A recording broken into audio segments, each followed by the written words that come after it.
Hey, folks, welcome on into the Pegasus Actual Podcast. This is episode 8. I know that we're off one, and it ruins my OCD Oh yeah, the because symmetry's horrible. yeah, we're off one because we do It's killing me too. we do those two-parters, but but yeah, there's going to be periodic times where some of these are two-parters, and they actually work out better to review as a combo instead of one at a time because Yeah, I'd feel like it's misleading just to do like, oh, here's half of one episode. Evening Bear. Yo, what's up? We've got so we Hey, got you Bear. you, you you got that large tab on. I can only see half my face. Yeah, I know.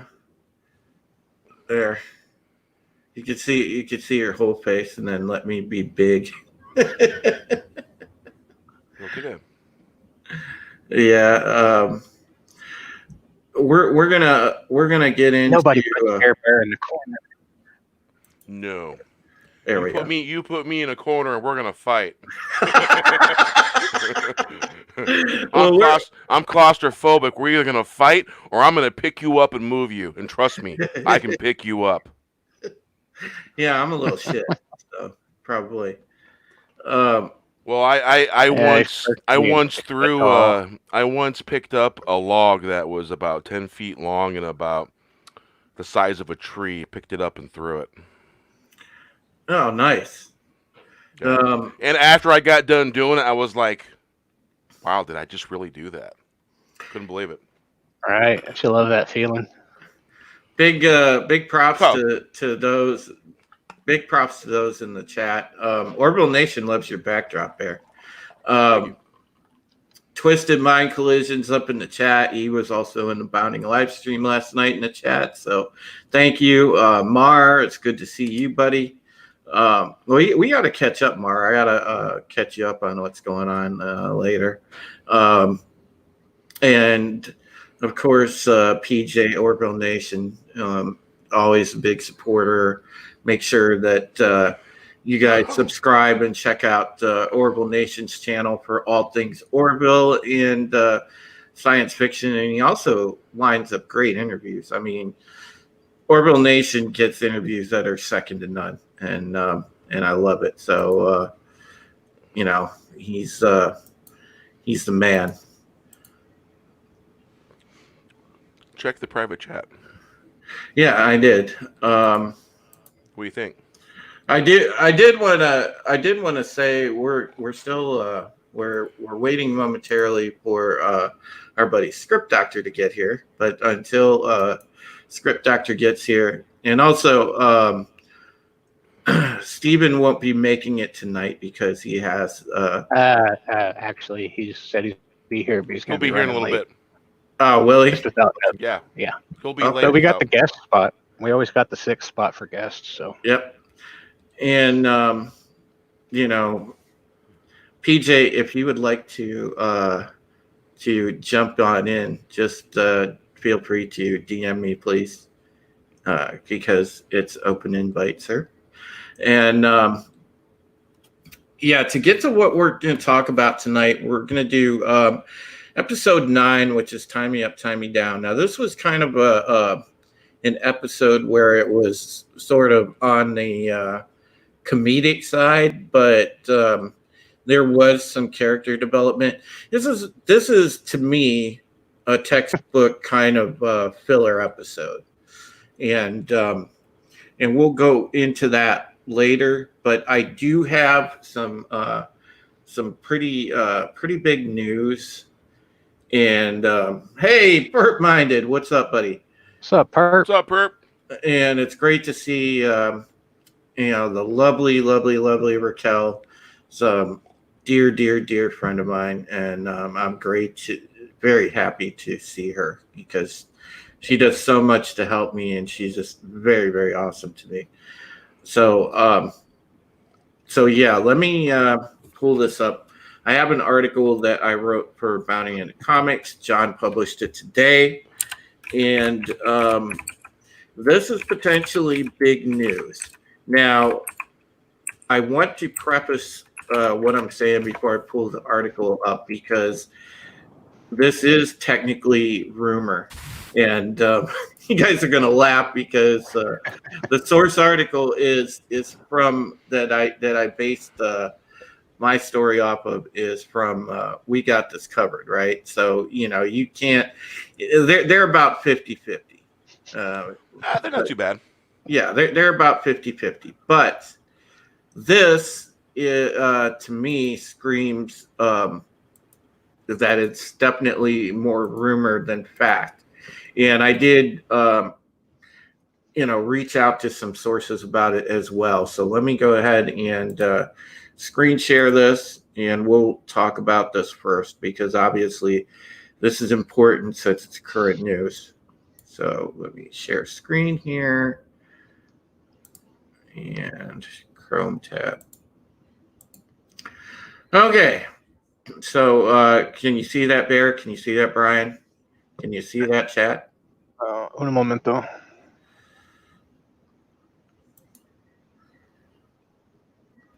Seen ya. Okay. So let me kind of scroll up to the headline. So, rumor, new Battlestar Galactica remake movie in development.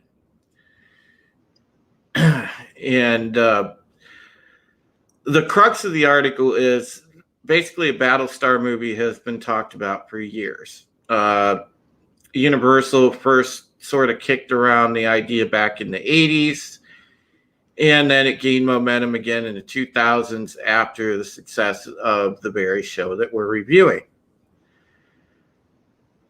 It picked up again as soon as 2016, and then there hasn't been anything on it since until this article from We Got This Covered. Now, the premise for the movie that they're talking about would be based off the Glenn A. Larson original. So the Cylon attack lays waste to 12 colonies, devastates population. The last colonial Battlestar that survived the tragedy of the Galactica will lead the survivors on a journey to the fabled 13th colony called Earth. And I made the point that, this wouldn't be an issue right now unless, you've got the Battlestar Galactica TV program that's in the works for NBC Peacock, which is based in the very universe that the Ron Moore stuff is. Now, that's a problem here because, this universe that we're in now was established in 2004, obviously, with this show. It's already considered accepted canon, and it's already spanned everything from the miniseries to this show to Caprica, all the TV movies, Razor, The Plan, Blood Chrome, and it even has a video game, Battlestar Galactica Deadlock. Now, I understand the reasoning for TOS fans because everybody liked the Lauren Green, Richard Hatch, Dirk Benedict Galactica that was old enough to remember it. It came out, 78, 79. But like I said, there's a problem with that because, you could have a situation similar to Star Trek or Stargate where you have two different things. And to me, that causes confusion for fans. So you have two different things running concurrently with the same name with a tiny bit of similarity but not tied in. Yeah, that could be an issue. I mean, hey, Drew? Yeah. Wasn't Red Sparrow a complete bomb? Didn't do well? That was with what's her name? What is her name? She played in X-Men. That movie also, the most recent X-Men. That one also bombed. Is that the Olsen girl? No, the other one. The other girl. She didn't play in that particular X-Men movie. It's where all the girl power was in that one X-Men recent one. Yeah, It hurt to watch it. I know what you're talking about. Yeah, I don't think it was overwhelmingly great, put it that way. But back during 2016, the guy that directed Constantine was supposedly the director. The guy that did the movie for 50 Shades Freed, Michael DeLuca, was going to produce, and they were going to have the writer that was going to write this movie was the lady that wrote Westworld, which if you talk Lisa Joy. Yeah. And if you talk to people about Westworld, and those of you that have watched Westworld, you can argue either way that it's had its pretty good share of wokeness in it. Well, what I've heard is season 1 was spot on, and season 2 didn't really measure up. Yeah, but did season 2 go with the woke formula? I've heard that, but I haven't even watched any of it, be honest, I watched some reviews about it, and I watched Gary talk about it. I mean, Westworld to me... The first season seemed like it was really good, and then from what they've said, it seems like season 2 just got off the rails and went a different direction than season 1. I mean, I didn't really watch Westworld, and I'll explain to you guys why. Westworld to me, because I'm old school, obviously, I'm dating myself here, but Westworld to me, the movie was Yul Brynner. You don't get any better than Yul Brynner. I'm sorry. Oh, man. And I didn't even know there was a movie. And I only knew about the books. And Westworld to me was that movie, and I can't get off that. That was classic Westworld to me. So that's my personal favorite version of Westworld, and that's why I kind of kept that in my heart as the Westworld that was for me. I didn't watch the show. So, I don't know how good or bad that was, but I don't know. I've heard things that this lady is kind of on the woke train. So, take for that what you will. I'm just wondering if Lisa Joy was attached to the second season and not the first season, or if she's been a part of it the whole time. From what the original article said, she's been a part of it the whole time. So, right. Hey, Drew. Yeah. Check backstage. Okay, will do. All right. So we got baby. We got everybody tag us. We've got our other hosts in here, and that's awesome. I'm here to talk about my future ex-wife having some beautiful scenes and Baltar getting caught jerking his gherkin. Yeah, we got way more information about how his fantasies work. Edward James Olmos for directing that. Well, I'm glad that you guys made a hell of an entrance fashionably late. There you go. I've been in the backstage for like 7.5 minutes. I'm sorry, Drew. Well, get back in your hole. Well, we were just discussing that.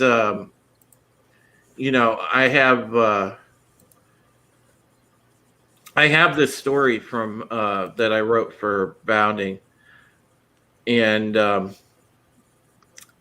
it was discussing that there might be a movie, and the movie would be based on TOS, and as I was just explaining to the chat and to Bear here about we were discussing who was going to be attached to it, because they don't give details of who's actually going to be attached to this movie. They're going according to the details the last time when a BSG movie was discussed, and that was 2016. And there isn't any details on who's running this movie at all. But the thing is, the article that I referenced to write the piece they somehow said that they're actively casting right now for the roles of Starbuck and Adama, and I find that to be highly unlikely. Yeah, I was just gonna say the same thing. There's not even details about who's running the movie, but they're doing a casting call. I don't know. What was the movie in 2016 about that they were? Well, this was just that was just being kicked around, Stephen. Okay. It wasn't even it wasn't even a thing. They're probably going through dossiers and stuff and looking at actors. How can they be casting? Well, it's the dossier stage. Look through folders of actors and who do we want? We'll read their file and stuff like that. Right.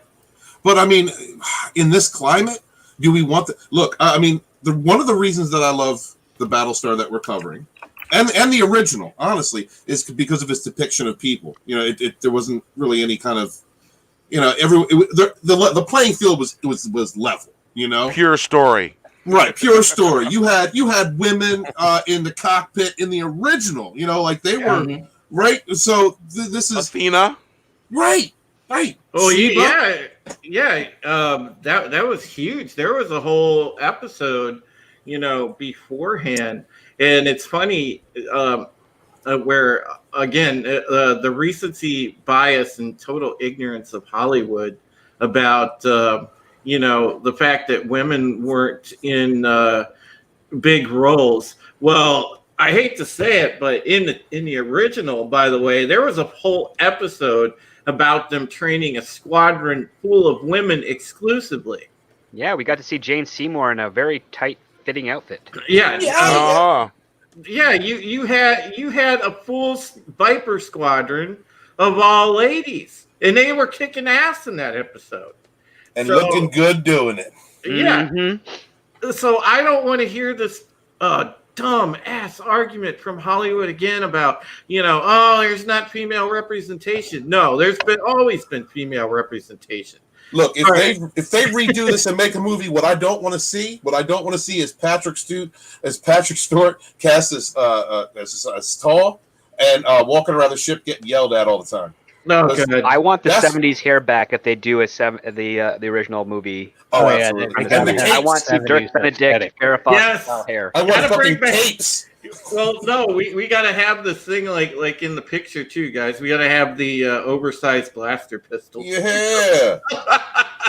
Those were great. And the thing is sure, it would be cool. And I can say this because I liked both shows. Okay, I mean, I have a soft spot in my heart for TOS because I grew up on it. But y'all are making me feel bad for never watching TOS.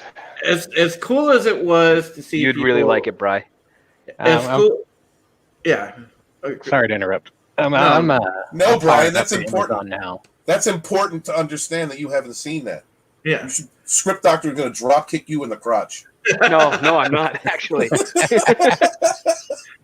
Oh, it's not like I didn't try. I mean, I tried it once, and I was on that was halfway through my original, my first viewing of BSG 04. Oh yeah. Now, if they brought back those cool jackets, like they had some of the costumes similarly from the 79 one, and you brought back characters like Cassiopeia and the original Athena, and I kind of like that sort of zany but cool outfit that Adama had. That big. Well, he was officially an admiral in that one. He wasn't Commander Adama in that one. He was full on admiral. Yeah. There was a proper chain of command for the titles, and Colonel Tigh was a black guy with the coolest afro of the decade. That's right. Yeah, but Boomer was even cooler. You want to talk Boomer about was cool so brothers. much. Boomer was like the voice of reason between Apollo and Starbuck. He was the one that kept those three together. I love the fact that Athena was also the sister of Apollo and Zach, because it showed a more integrated, more closer family. Oh crap! I can't remember the name of the guy who's on the far left there with the mustache. His name's escaping me. No, that's Jolly. Yes. It was Jolly. That's Jolly. He was the Yeah. Porkins of that crew. Yeah, but Well, Perkins ended up becoming, Detective Eckhart in Batman 1989. So. Oh, yeah, that's true. but Jolly, and it was funny. Like Boomer though, like he always kept Apollo and Starbuck out of trouble. He was always the guy. I remember every single time when they used that stock footage too. It was hilarious. It was like always the same stock footage where it had like the shot of one Viper from above, and he'd be going to make the save to get the Cylon off the other guy's tail. And Yep. Boomer was always that guy. He was always constantly saving their asses, but they always got the credit. The Cylons never took priority against the black pilots. That's what it was. Yeah. Oh, you damn racist. The Cylons toasters. were aliens, species that were literally racist because they hated humans. So like, Racist. That's right. racist toasters. But Made by lizard people. but the I honestly, Stephen, I always wondered what that would be like if they actually revealed the lizard people Cylons. Yeah. Like You know if what they would have explored it. Well, where that I think came from, and this is my theory, I haven't read anything on it, is from, in real Earth, we have a lot of lizard people theorists out there, conspiracy theorists. The reptilian right? race. Yeah, the reptilian race, right? And so I think that's where that came from. And so to give, because the original was so lore heavy in Earth lore. So I think that was a representation of saying that like there was this ancient race, this pre-human reptilian race that was eventually made extinct by the artificial intelligence that they had created, these Cylons, which I think is a greid story. But I'd loved it to have that backstory flushed out. Okay. Because the Cylons made the robots because they hated humans, and the humans had more efficient bodies than the Cylons did, and that's why they adopted them and for their designs. It was like the lore on original BSG is amazing for a show of that decade, because not a whole lot of shows, especially science fiction ones, cared enough. If Glenn Larson's full vision had been allowed to come to fruition, I'm talking about multiple seasons and multiple mini movies in between, within the seasons themselves, it would have been as good, I think, as the last Battlestar we got. I mean, maybe even better. It might even have made this one better. Well, that trio, we're looking at the picture right now of Lorne Green, Dirk Benedict, and Richard Hatch. I mean, they all absolutely 100% nailed their roles. Mm-hmm. And Lorne Green was amazing. And also, don't forget John Colicos as Baltar was amazing. Yes. That was oh God, what a performance, because he was so good every week. He made you hate Baltar, but he was still he made Baltar funny at the same time, and he was like that squirmy, smarmy, conniving little bastard that you just wanted to see him get his comeuppance, but not always happened. Yeah. But Colicos describe Dr. Smith from Lost in Space. Well, yeah, he was original also a Klingon. Koloth, I think. No, not Koloth. No, he was Kor. He was Kor, yeah. He was Dahar Master Kor.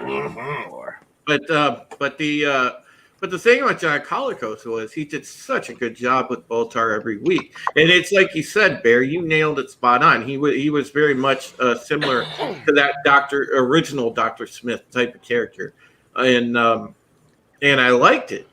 Because as much as you hated Baltar, there was a likable quality about him where every week you would see him, he would kind of do something bumbling, but at the same time, like I said, he was, conniving, and he had that mustache twirling villain quality.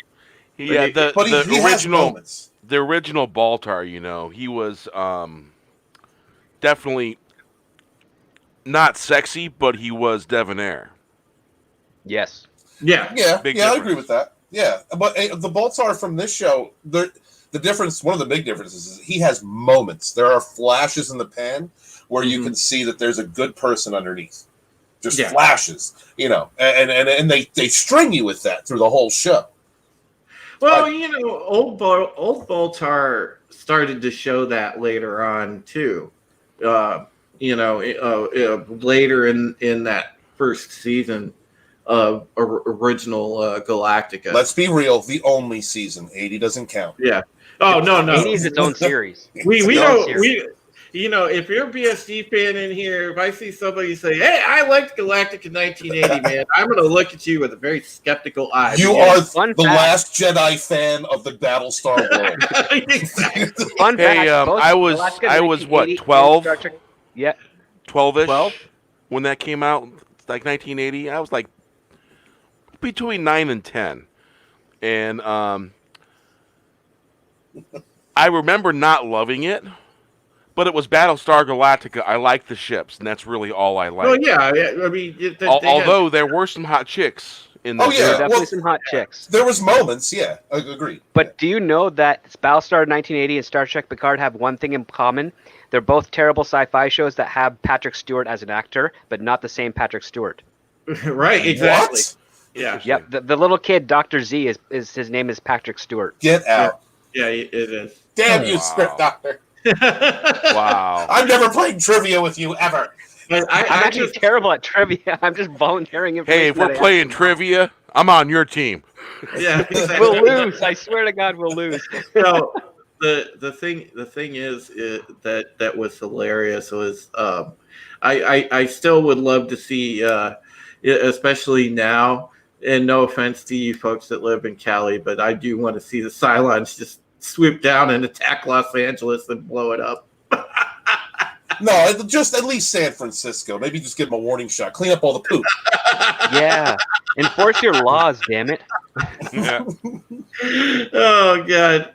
Oh man, Adega, you did not like Battlestar. No, he's trolling. What did he say? Adega trolling. Of course he's trolling. Oh man. The thing though is, after reaching out to sources, I think that that this is just a rumor, and and that's why in the headline we ran it as a rumor, even though that we picked up the original source story from We Got This Covered. I honestly think after speaking with not only Script Doctor but another source I have on the acting side of things, they both concur that I mean, there's nothing rolling around on professional professional like industry things where the job listings or anything like that. Maybe this is just a feeler to see what kind of reaction they get. Yeah, but they would have put out something professionally, Stephen. Do you think they wouldn't have just leaked something out somewhere through the cracks? I mean, companies do that. Well, to gauge audience reaction. I could see that, but why would they just like go some source leak it till We Got This Covered? I got you. They're I mean, I understand there's a number of us in the Fandom Menace, all around, different YouTubers. They sometimes use We Got This Covered stuff. They've got about a 60-40, 50-50 success rate as far as rumors go. But at the same time, it doesn't make any sense. They would leak it to somewhere a lot bigger. I agree. But in the end, so was this rumor talking about making a new Battlestar? Well, no. Presenting as a movie? This is the point that I made, because 2004 canon is the accepted Galactica canon now. Yeah. You've got the miniseries, you've got Caprica, you've got BSG, you've got all the little side movies in between here, all the TV movies. You have Battlestar Galactica Deadlock, the game. So you've got all this extensive universe going on right now. Now, if you go and make a TOS movie, you have a completely diverging path where there's going to be some, similar characters, but there's not going to be any sort of association. You're talking about a story. You're talking about a situation basically like there was with Stargate, the movie franchise, in Stargate the TV shows. If they were going to do something like that, they should do a story arc where, like similar to Battlestar proper, but have them lose, have them fight to the last man kind of situation. That's what I would do. That'd be pretty dark. I mean, you wouldn't go that dark. Well, I'm not talking about dark. I mean, it'd be dark in the sense that humanity gets exterminated by the Cylons, right? So. no. What I mean is that Adama and Roslin, all of that still happens. It's on it's on this end of space, and then meanwhile on the other end of space, you'd have another Battlestar, and like a Pegasus or a Tigh. Yeah. Well, like I said, this movie they it seems like at least what the rumors said it's firm that they want to go with the original series lore and story. So I'm firm looking at Starbuck. So that's essentially where that is. And again, take it for what it's worth, chat. From reaching out to sources, to me, it looks like this is just a pie in the sky rumor. I don't think it's going to happen. It sounds like a recycled rumor from years ago, because I do know that whatever studio does end up getting the rights to Battlestar, they want to make it in the 70s style because it's far more fun and adventurous and more potential for franchise and merchandising. Not to put anything against the Ronald D. Moore series, which I absolutely adore and love, but that show is far more intimate as we've been going through. Mm-hmm. And it doesn't have alien species, and it doesn't have issues when they're exploring new worlds in the vein that a fantasy science fiction type story that the original Battlestar was able to explore. Like I remember from that pilot or that opening series, the first few episodes, there's like a jazz singer who's got like 7 eyes and like 3 mouths. Okay. Yeah. You know what? I like seeing that type of stuff, even though it was kind of aping Star Wars. It was still. It just made that universe a lot larger than just the humans versus the Cylons. Hey, Drew, show my screen real quick. Honestly, I think Script Doctor really wants them to visit a cowboy planet with a Cylon who thinks he's a cowboy. Yes, I do. Absolutely. Was this what you were talking about? Yes. Oh, God. Yeah, remember that? Oh, God. Hey, you know how hard it is to do a search and get nothing but the old actresses from Battlestar?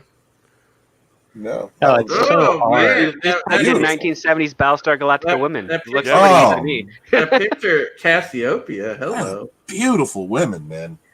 Cassiopeia. And this is the thing, that right there, for those of you who don't know, who might be a little on the young side, I mean, I was a baby during this time, but this is what feminism was. This is what it was meant to be. Being an empowered woman, beautiful, strong, brave, equal. Yes. Oh, God, dude. They were fighter pilots. They can make difficult Not a whaling harpy. choices. They make difficult choices, and you empathize with them. It wasn't about whether they could kick another person's butt, but it was like how they're able to approach the situation and be confident with what they're doing. Yeah. All right, guys. So I'm here on Fighter pilot Amazon. uniforms. And Because, Lockhart is Shiva. Oh, God, hello. Okay, I Battlestar's need back on Amazon. I'm sorry, So- Brian. We all had boners. What was that? Jane Seymour. Baron Okay, her gun. so I'm on Amazon right now. Which one of these seasons should I watch? Hey, Yeah. Fair. Get out of that description. There's only one season of the 1979 Battlestar Galactica. Yeah, that's exactly true. Okay. So if you see it on Amazon, if they sell you a box set, see if you can like what that has that one and 80. Avoid that. I'm on Prime, and like I'm checking it out because all the Battlestar's back on Amazon Prime now. But it has Battlestar Galactica Classic Season 1 in 79, and then it has Battlestar Galactica 78. All right, that's good, Bear. Oh, that's the special. That launched Okay, the season. so 78 is special? Yeah, 78 is a special, and then the series picked up in 79 to the following year because they launched the special, I think, in the fall of 78. Okay. And then the following year was the series, and then sadly we got that series, which shall not be named. Yeah, we got tricked. Yes. Oh, Mar That's a new term for it. Mar mentions in the chat, and I have to pull. Yes, this up. Lloyd.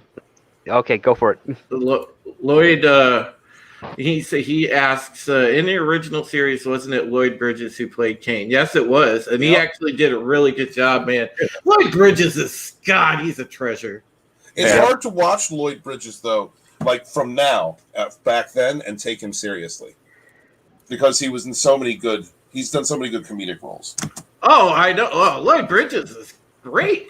Yeah, he's great. God, that guy's awesome in comedy. But yeah, Lloyd Bridges was really good in that show, and he was even over the top in Battlestar. He was somewhat comedic, maybe not. He was eccentric, yeah. Yeah, but he was very eccentric, so he was comedic. So, yeah, the thing is. I don't think this is going to happen just because, sources I reached out to and stuff like that say it's likely they haven't heard anything. Yeah, I don't think we're going to get this anytime soon. If we do get a Battlestar Galactica movie, I bet it would be just after 2025. I think there's going to be a nice little breather because no one's really wanting to, even though Disney's not going to be doing much Star Wars over the next couple of years, people are going to want a little bit of a respite from something like that. Mm-hmm. Yeah,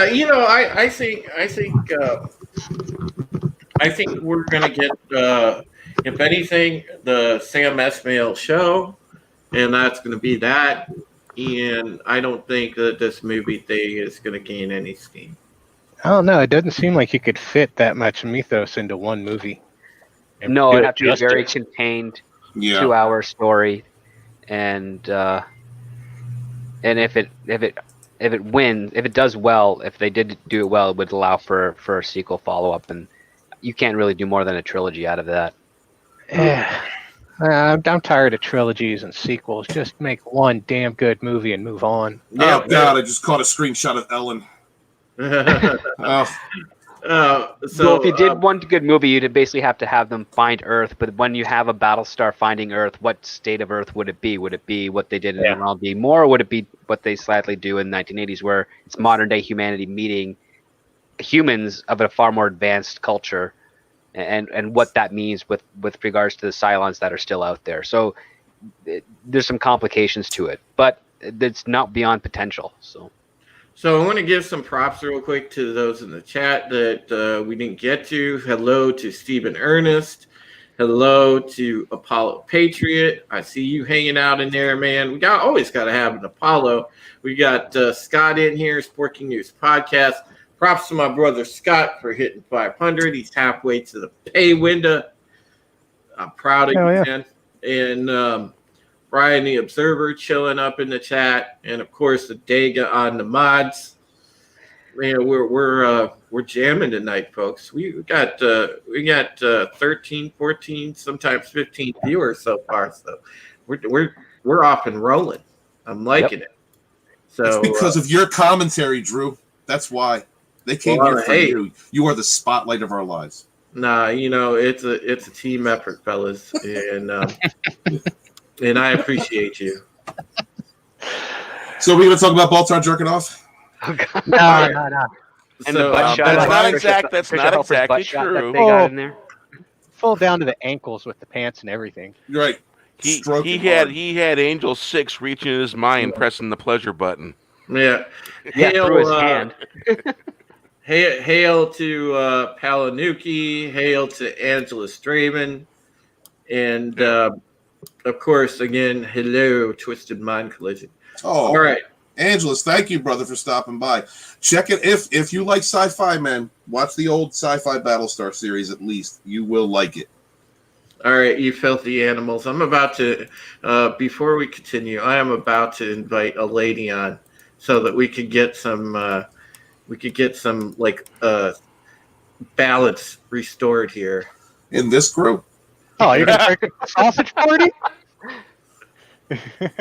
Yes. Women aren't allowed in fandoms.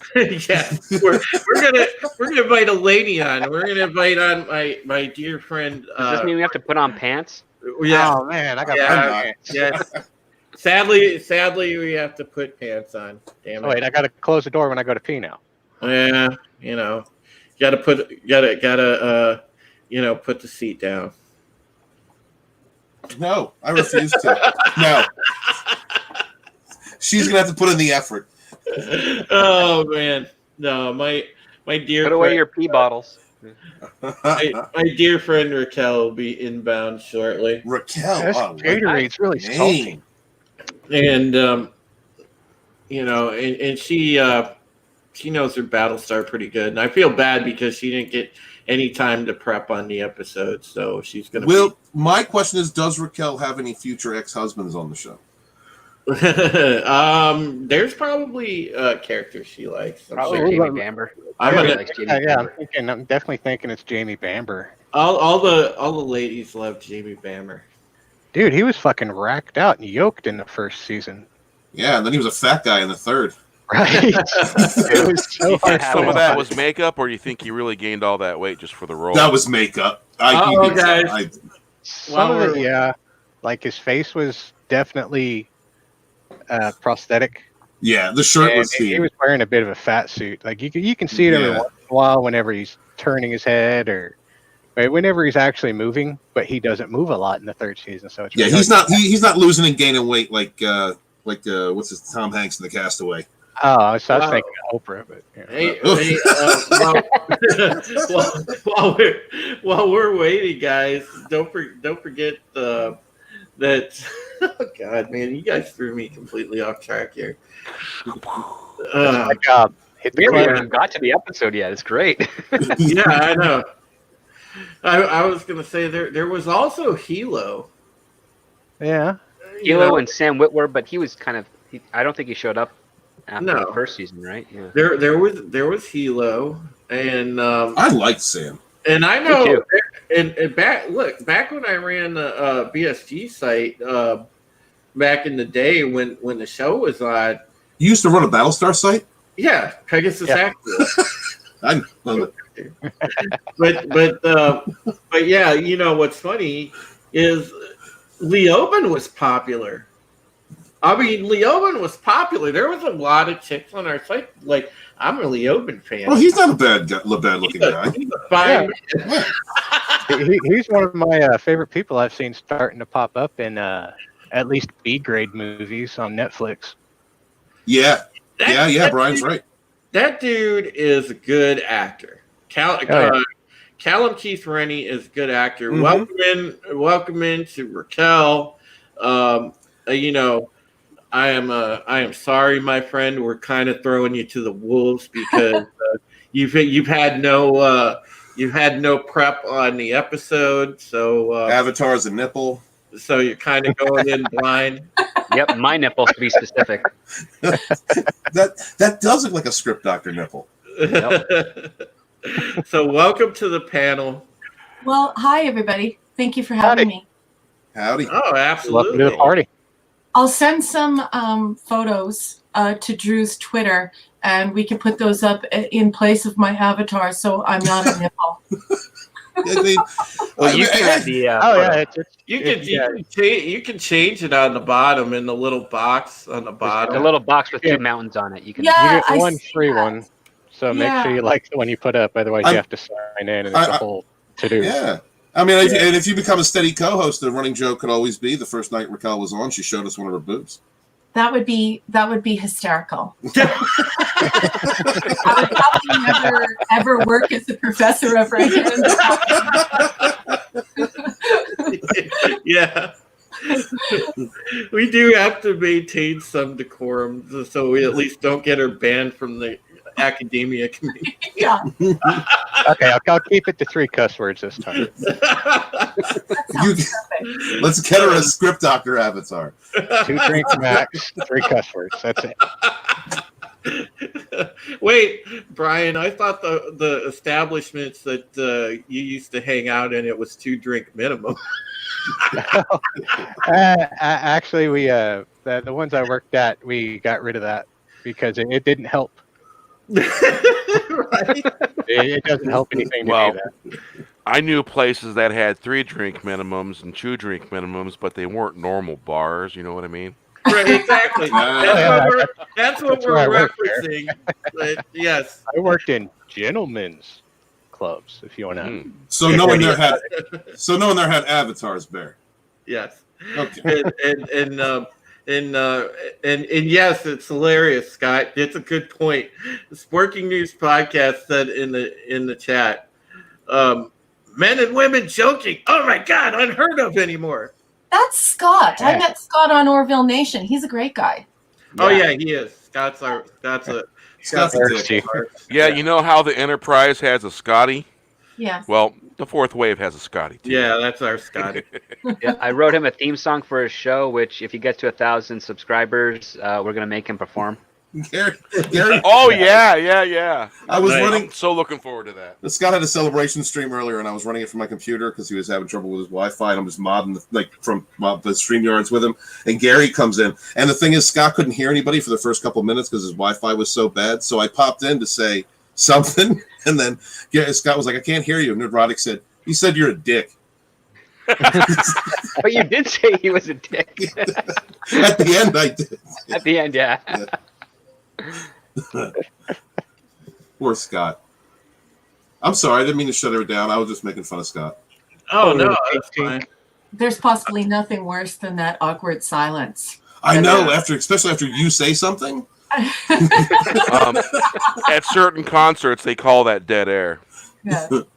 Well, we can fill that awkward silence because Adega has another boxy theory. Once before, you can scroll up there, Drew. Yeah. We haven't even started the episode, Adega, and you've already got a boxy theory. That's the best part. We got to have our boxy people out there. All right, we got to get hashtag find boxy guys. So we got to get this boxy theory out there. So let's see where it starts. My goodness. Does Raquel understand the boxy theory? Yeah, we might go over that first. You gotta fill her in on the boxy theories. Go ahead, Brian. Why don't you explain that to our new friend? Oh, okay.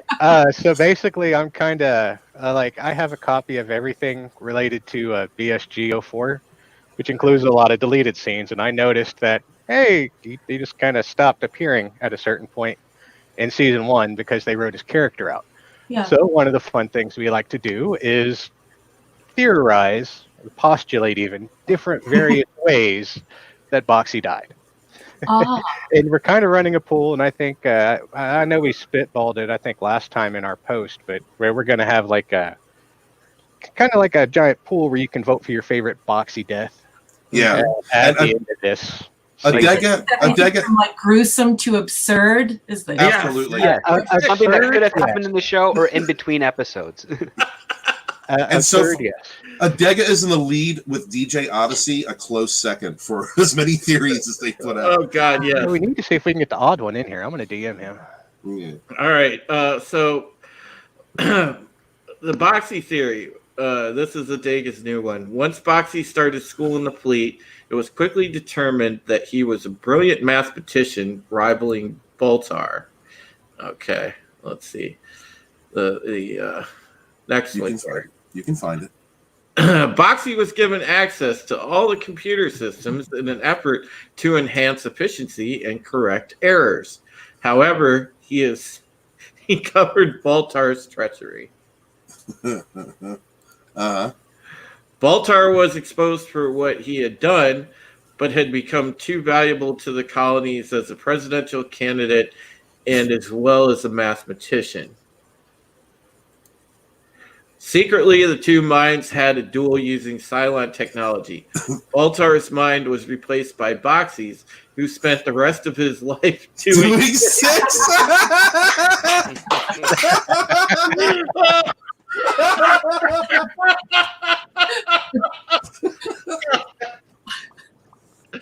Oh boy. Oh boy. Yeah. Earlier on in the cast, earlier on in the show, I had actually posted a link to Lauren Green's New Wilderness, which was a television show he did in Canada that talked about wild animals, and it involved a lot of, population. And now I feel totally okay about that. I now after okay with the fact that I posted that. Adega totally moves the goalpost, that's for sure. Yeah, he did. God. not a dick. Oh, all right. Now, do we actually want to discuss the episode? Yeah, let's get into my Sure, girl let's go into Candace. that. My future ex-wifey has a nice scene right in the beginning. So, Let me back it up in case I need to keep yeah. the architecture in place. So basically, leading off here, when you get after the recap, you've got a nice wide shot of the CIC and what's going on with the CIC. I kind of like always too. I like how the tactical display can actually come down. Yeah. Like how they can actually, move that up and move that down. I do Yeah, like. it's very periscopy. Yeah, that was what I submariner was like. thinking. Mhm. Very periscopic. And of course, coming off the heels of what we were talking about last week, Rosalind is a bit suspicious of Adama. And she's kind of watching him like a hawk. And Well, because what? Leoben. Yeah, What he Leoben. said. yeah. But Leoben put mind creatures in their minds and make them suspicious of people. Well, that's what he does. Oh, That's the what his honey model potion does. in her ear. Mm-hmm. And there was that there's like in between like the suspicion. There's like that little interaction with Rosalind and if you're one of those people that kind of out there kind of wonders where Rosalind and Adama's romance kicked off, I think it was kind of like that flirt, that subtle flirt right there, where it was like, Yeah, where she waves. there was suspicion behind it, but there was also that wave, like, okay, I see you, dude, and she kind of had that on the down low, like, okay, there's potential there, And that could be one of the driving reasons behind her interest. I in mean, the I Tigh can't. line. Yeah. I mean, look, I can't be positive because I'm a dude and I'm not like really versed in the way chicks flirt all the time, but I'm just extrapolating from what I'm seeing here that there's a little bit of flirt behind that. You've never put on a dress and pretended? Funny, no, Just asking. no. I'm a pretty princess. I'm a pretty princess. Well, every Friday I put on my tutu and head out to the gun range. I don't know if I'm gonna be able to get through this. Jesus Christ. You can do it. You can do it. We believe in you. So, Yeah, but there were definitely sparks. It doesn't matter what your parts are. There were definitely some sparks there. I mean, Oh yeah. for me, like I grew up watching Miami Vice, so here I'm watching Edward, and it's like, and I'm always thinking of him being the police chief of Castillo, yeah. Miami Vice, and he's this ultra cool guy who's helping to break, multi-million-dollar, billion-dollar drug rings. And then, of course, we have Mary McDonnell, and all I was thinking of is, wow, like, I think I Dance with first the saw her in Dances with Wolves. Dances with Wolves. Yeah. That's what I And I thought. just thought that she was just automatically sexy right off the hop. It's like she has this nondescript accent. I don't know if it's real or where it comes from, but just when the two of them were in any proximity of one another, it was like, ooh, this is good. Yeah. This is That cool. Because that particular actress, she always makes me feel like she's saying something in her head before she says it. Yeah. And it drives me nuts. It drives me crazy. But I also, on the other hand, I also like her too. So it's like a double-edged sword. Yeah. Like it drove nuts at the same time you like it. It's really weird. And on definitely- this show, you guys are really mature and careful and caring when you talk about writing. So yeah, let's talk about that. When we talk about Edward and Mary, look at that. We're finally we're seeing some actual adult sex here. Adult romance, not something, this sort of prepubescent fantasy, but something that's actually really mature and well thought out and really cool. This is why we Glad you needed. said that. This is why we needed Raquel, because I'm still stuck in the prepubescent phase. and I'm loving 6. You know what? Everybody is entitled to their prepubescent phase. Because you know what? I have to say that, I totally objectify men. I do it often. Terrible. Keep it real, girl. I'm not all virtuous here. You know what I'm saying? So I think that you have modes. Do you know what I mean? Sometimes you want a roast beef dinner, and other times you would just like a chocolate sundae. That's all I'm saying. Yeah, and sometimes you want to make love in the bedroom, and the other times with the fridge door open up against the freezer, right? Yeah, you're so toxic. Script doctors are romantic. Toxic female. But it's true. It was very nice to see an actual mature relationship that was based on sexual chemistry as well as respect, and both people were in power positions, and they were, struggling to. I got this feeling that they were struggling, almost like Picard in the series, as to whether or not they could actually do this. So I liked all of that. I thought it was terrific, right? The fact that they were actually thinking, should we really do this? Or Yeah, like we can do this, but should we? I mean, being able to do it doesn't automatically mean you should, right? But there was also a lot more unique set of circumstances among the backdrop of what was going on too. There wasn't such an adherence to protocols all the time because. Really and truly, if you get right down to it, there really weren't any protocols. Well, the thing that you're doing right now, Drew, is actually you're reading in the text and outside of the text. And so that's when you're encountering really good writing. When you're outside of the text and you start making assumptions about being inside of the text, that's when you're fully immersed in really great writing.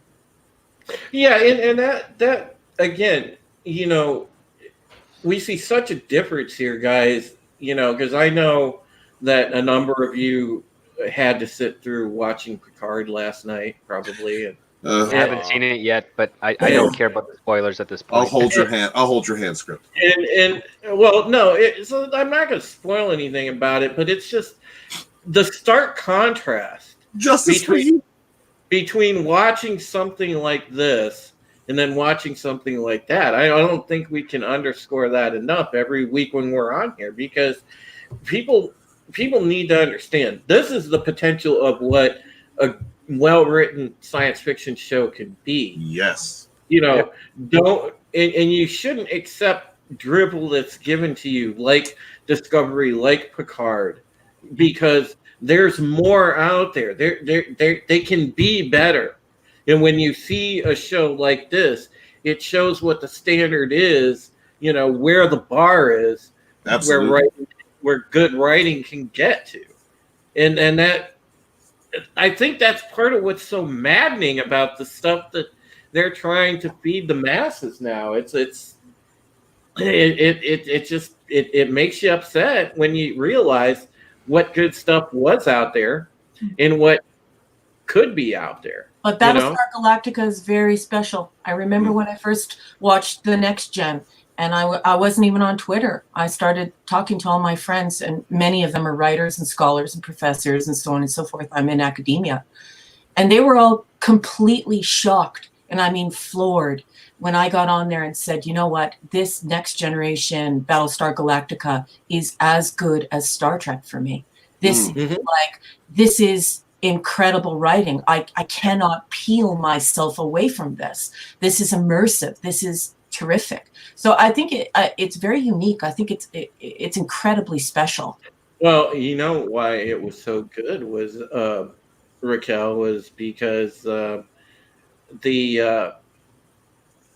number of the DS9 writers were in on this. You had Bradley Thompson, David Weddle. There was there was another one that escapes me right at the moment, but and you had the behind the scenes people, the effects guy Gary Hutzel. You had a ton of people that were staff previously for Star Trek, for Deep Space Nine specifically. So you had that similar style and scope to Deep Space Nine, which had a number of outstanding arcs and episodes and was well written across the board. Well, Deep Space Nine was essentially a practice run for Ronald D. Moore to do Battlestar, because that's where they experimented with the long-form storytelling. Exactly. And the one rule that they took from that is they kept each episode of Battlestar very simple. They avoided convoluted ideas. They established what the focus of that episode would be and integrated it into the overall story that they had planned for that season. And you also had writers that were there, at least two that were there the entire time. Bradley Thompson and David Weddle. I think he was there. They were both there the entire time. Yeah. They were the main ones. And what you want to do is you kind of want to rotate your writers out every couple of seasons to keep things a little fresh with perspectives, but also in line to the thematic elements of the show. And it's a very difficult thing to do and master and bring in new writers to just fit in line with. So props to Battlestar Galactica and Ronald D. Moore for being able to pull that difficult task off. Have you guys seen the Medium study? There's a study published, I think it was by an academic. I was mostly just reading through all the stats, and it was talking about the fandom and what the fandom really appreciates in Star Trek, and how the shifting tastes of the generations and ages within the text and outside of the text. And interestingly enough, overwhelmingly, did you know, across all age groups and introductions to Star Trek, that DS9 is the choice. That's right. Yep. Sorry, Yeah. go ahead. That's their and you can interrupt me anytime you want. I teach speech and debate, so I actually love it. I don't feel like you're impeding on my space. I love it. It's great when people get excited and actually want to be passionate and talk about things. But anyway, I digress. You guys are talking about this, and it comes full circle, because once again it comes back to that incredible writing. Even for a casual fan or someone who's not an author, you see this and you're like, oh, this is great. But there's this filament, there's this thread, there's this writer, there's this team behind it, creating time and time again this really terrific material. Oh yeah, it always holds up, no matter how many times you've watched it. Yeah. Like, I've lost track how many times. Like, I honestly, once we finish one of these podcasts, I start that night, and I just I let it play as I go to sleep. Right? It's hard for me not to keep watching ahead. I'm trying to stay at pace with the show. I'm restricting myself to season 1 right now. I love the later seasons. Season 1. Which, by the way, Raquel, speaking of, so you can continue on in real time. I linked you directly the episode, so if you just. Oh, wicked! Thank you so much. Yeah, you can pull it up. Go ahead, pull it up. But I think going back to Drew's intro there, where he was talking about how President Roslin had that look, like you see her, like she fakes a smile and she does the wave, and Adama notices and he sends his wave back, and then they go upstairs to where she was watching him, and that's when the dynamic definitely changes. It definitely goes from a suspicion to a more adult love interest kind of a thing, like Raquel was talking about there, and that's what I really enjoy about it. Now that I'm in that stage of life, it's like, oh wow, it's nice to see a mental relationship instead of just a quick shag, and it's on again, off again crap. Well, the building of that romance was great. All the intricacies between the two characters, the dynamics they had to deal with. It's beautiful when it comes to the end. I'm not skipping ahead. It's definitely one of those things that, like, you can tell they know. I think Raquel brought this up too, that they knew that they could, but they also knew that they shouldn't. So because if they did that, it changes everything. Mm-hmm. Oh yeah, you've got politics in bed with the military. So let's zoom in on their conversation, though, guys. Remember, what exactly were they talking about? Well, Baltar is starting his testing, supposedly. So, they're trying to just decide who's going to go first. Right. They can only do one at a time, and it takes us several hours for the results, right? Yeah. Adama says people in sensitive positions should go first. Now, that really sort of brought the suspicion angle back for a second because they didn't know who to say. Yeah, they had that awkward moment where they just kind of eyeball each other and slyly smile, like, I think it should be you, but without saying it, you know. Mm-hmm. Baby, when are we getting to Candace? When are we getting to my girl? Because We gotta drag this out and torture Steven. Interestingly enough, Drew, that link you sent me, it doesn't work in Canada. It says it's not available in my location. But that's you don't okay. have a VPN? No. Oh. Well, we actually were doing that for quite a while, but then in Canada they got wise to it, and so 3 VPNs later. Damn. Oh, those oh man, those filthy people at NBC Universal. Why can't they just be all free and let our Canadian friends have things?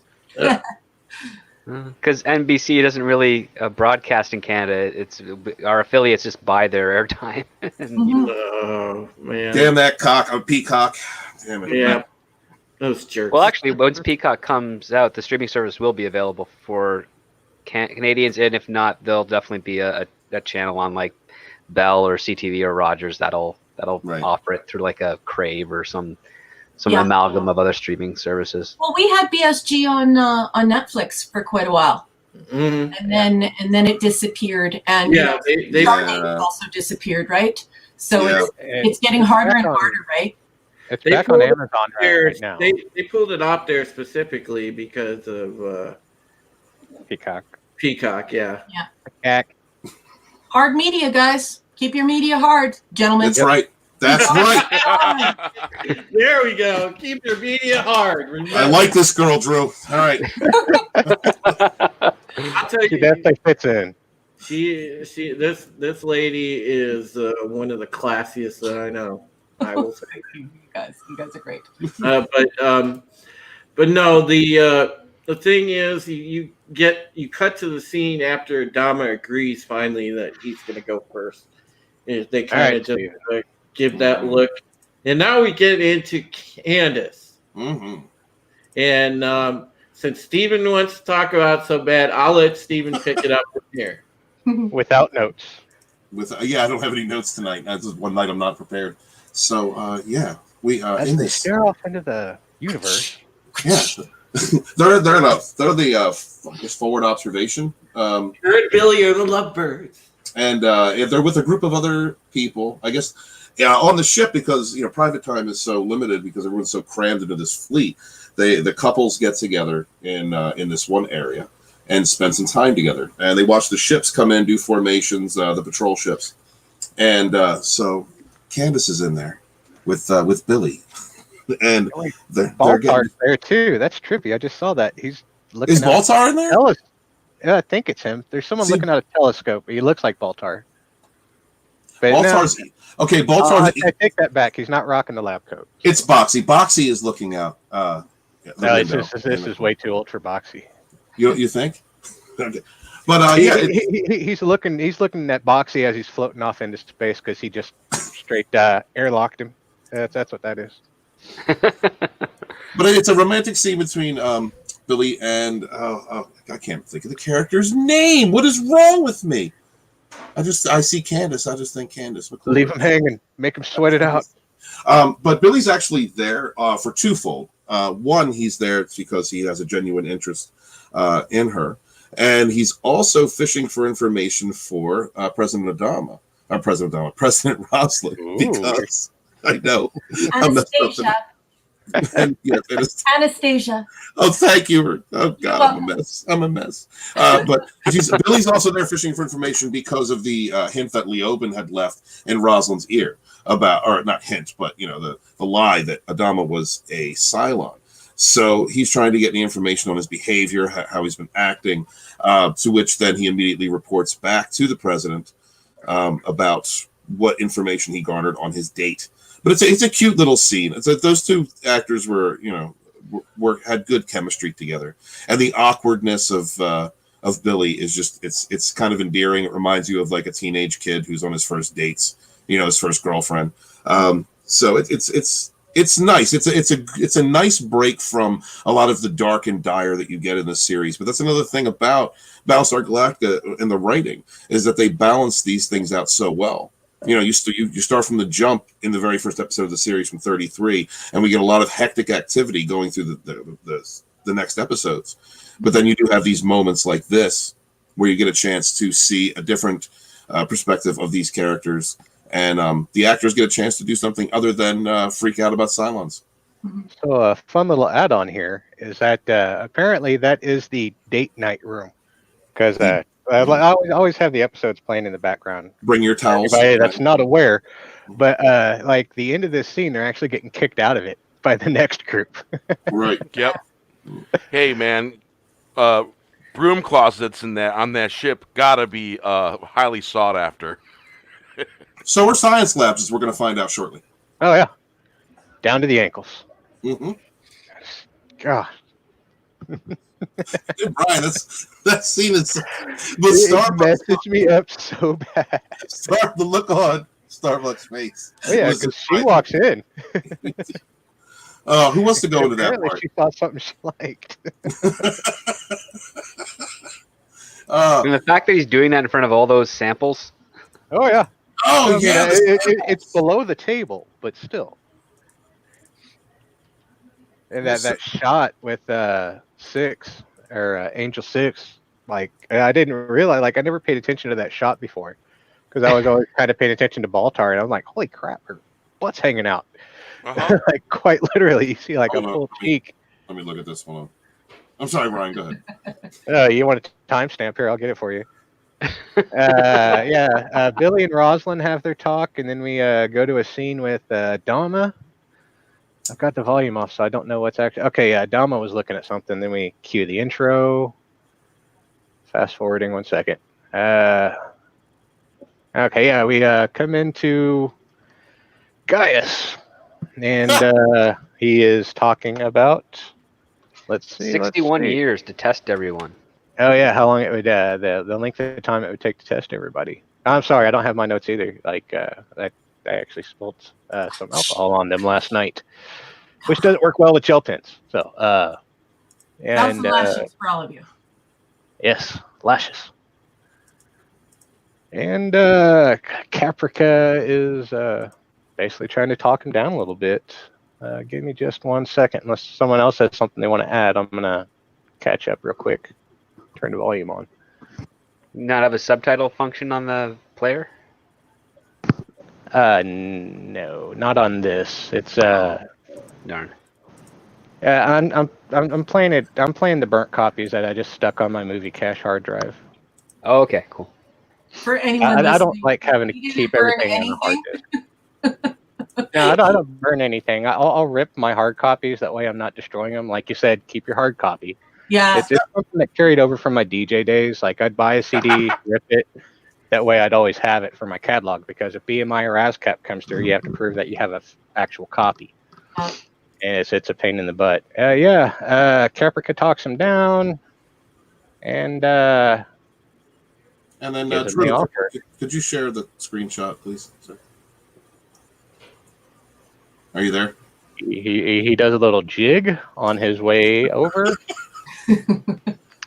I don't know what you can really say about this scene to set it up. The last thing you want to see a guy do is a jig with his pants down. Oh no! Like this is before it's down to his ankles. I don't know. Maybe not. Okay, then there's that perspective. True. Well, that is not the sex against that ladies are looking for. Right. People have different taste, Brian. Then Starbuck walks in as he is playing with himself, and he tries to play it off. Yep. Drew, would you share that screenshot, please, sir? Thank you. Decorum, Bear. We have fancy bits. We brought out the fine china and the crystal. The look at her face. She looking right at it. She's looking right at it. is that amazement? Possibly. That's almost disinterest, actually. Oh man, the She's look so on her young face. there, you guys. Look at how young she is. I know. I know, Yeah. man. But the look on her face is priceless. Yeah, yeah. Sort of like I what? think she's Why is still this on the happening crutch at to this me? point too. That's the I've seen bigger look, isn't it? Oh no. I don't know because she I goes didn't- back and hooks up with him later, Steve. I mean, I don't think she came into the science lab for that. I don't Was know. she Maybe, thinking, is this how the Cylon test goes down? I've been caught like this before as well, so maybe that's what she's thinking. Oh man. This is why it takes hours to complete a single test. Oh my gosh. He's just jerking around in there, man. So hours? I would say hours. It's not really hours. We didn't say he wasn't chased. Oh, I that's mean, even he's better. definitely fairly chased. Like, I'm just thinking he's telling Adama, yeah, it's gonna take hours per person. And Adama's like, I guess so. It's a complicated test. And then Starbuck walks in and be like, oh, so this is why it's taking hours. Oh my god, this is hysterical. This He is even in the better. position, and he has just been caught, and that is the look of thousands of men before him have had. Exactly. Dude, if no But one's there's ever walked no in one on you, are you between his really living? legs. You better have a sock. You better have a sock. Oh, God. Yeah. I don't I'm want like, what are the socks. things? What are the things I love about this So we have scene to pay is attention the way to he see. tries to play it off. He's like, oh, just loosen it up. You know, It's not only Well, that, but now we have to start paying attention to see if any crew members on the Galactica are slipping off of something that's off screen. Okay, And that's our sign that Baltar was there with 6. Oh god, this is gonna be one of the best watched podcasts ever because Raquel had the quote of the night. Better have a sock.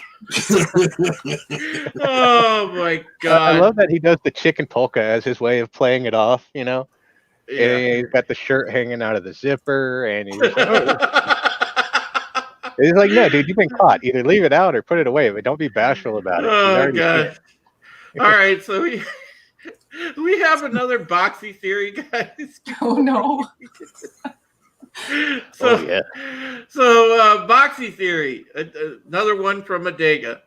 Boxy quickly becomes depressed, having lost his family, and turns to drugs, alcohol, and tricks for entertainment. Eventually, he runs into the Pegasus 6, who uses him for all her needs, including running errands. In time, 6 has no more use for him. In order to reward his services,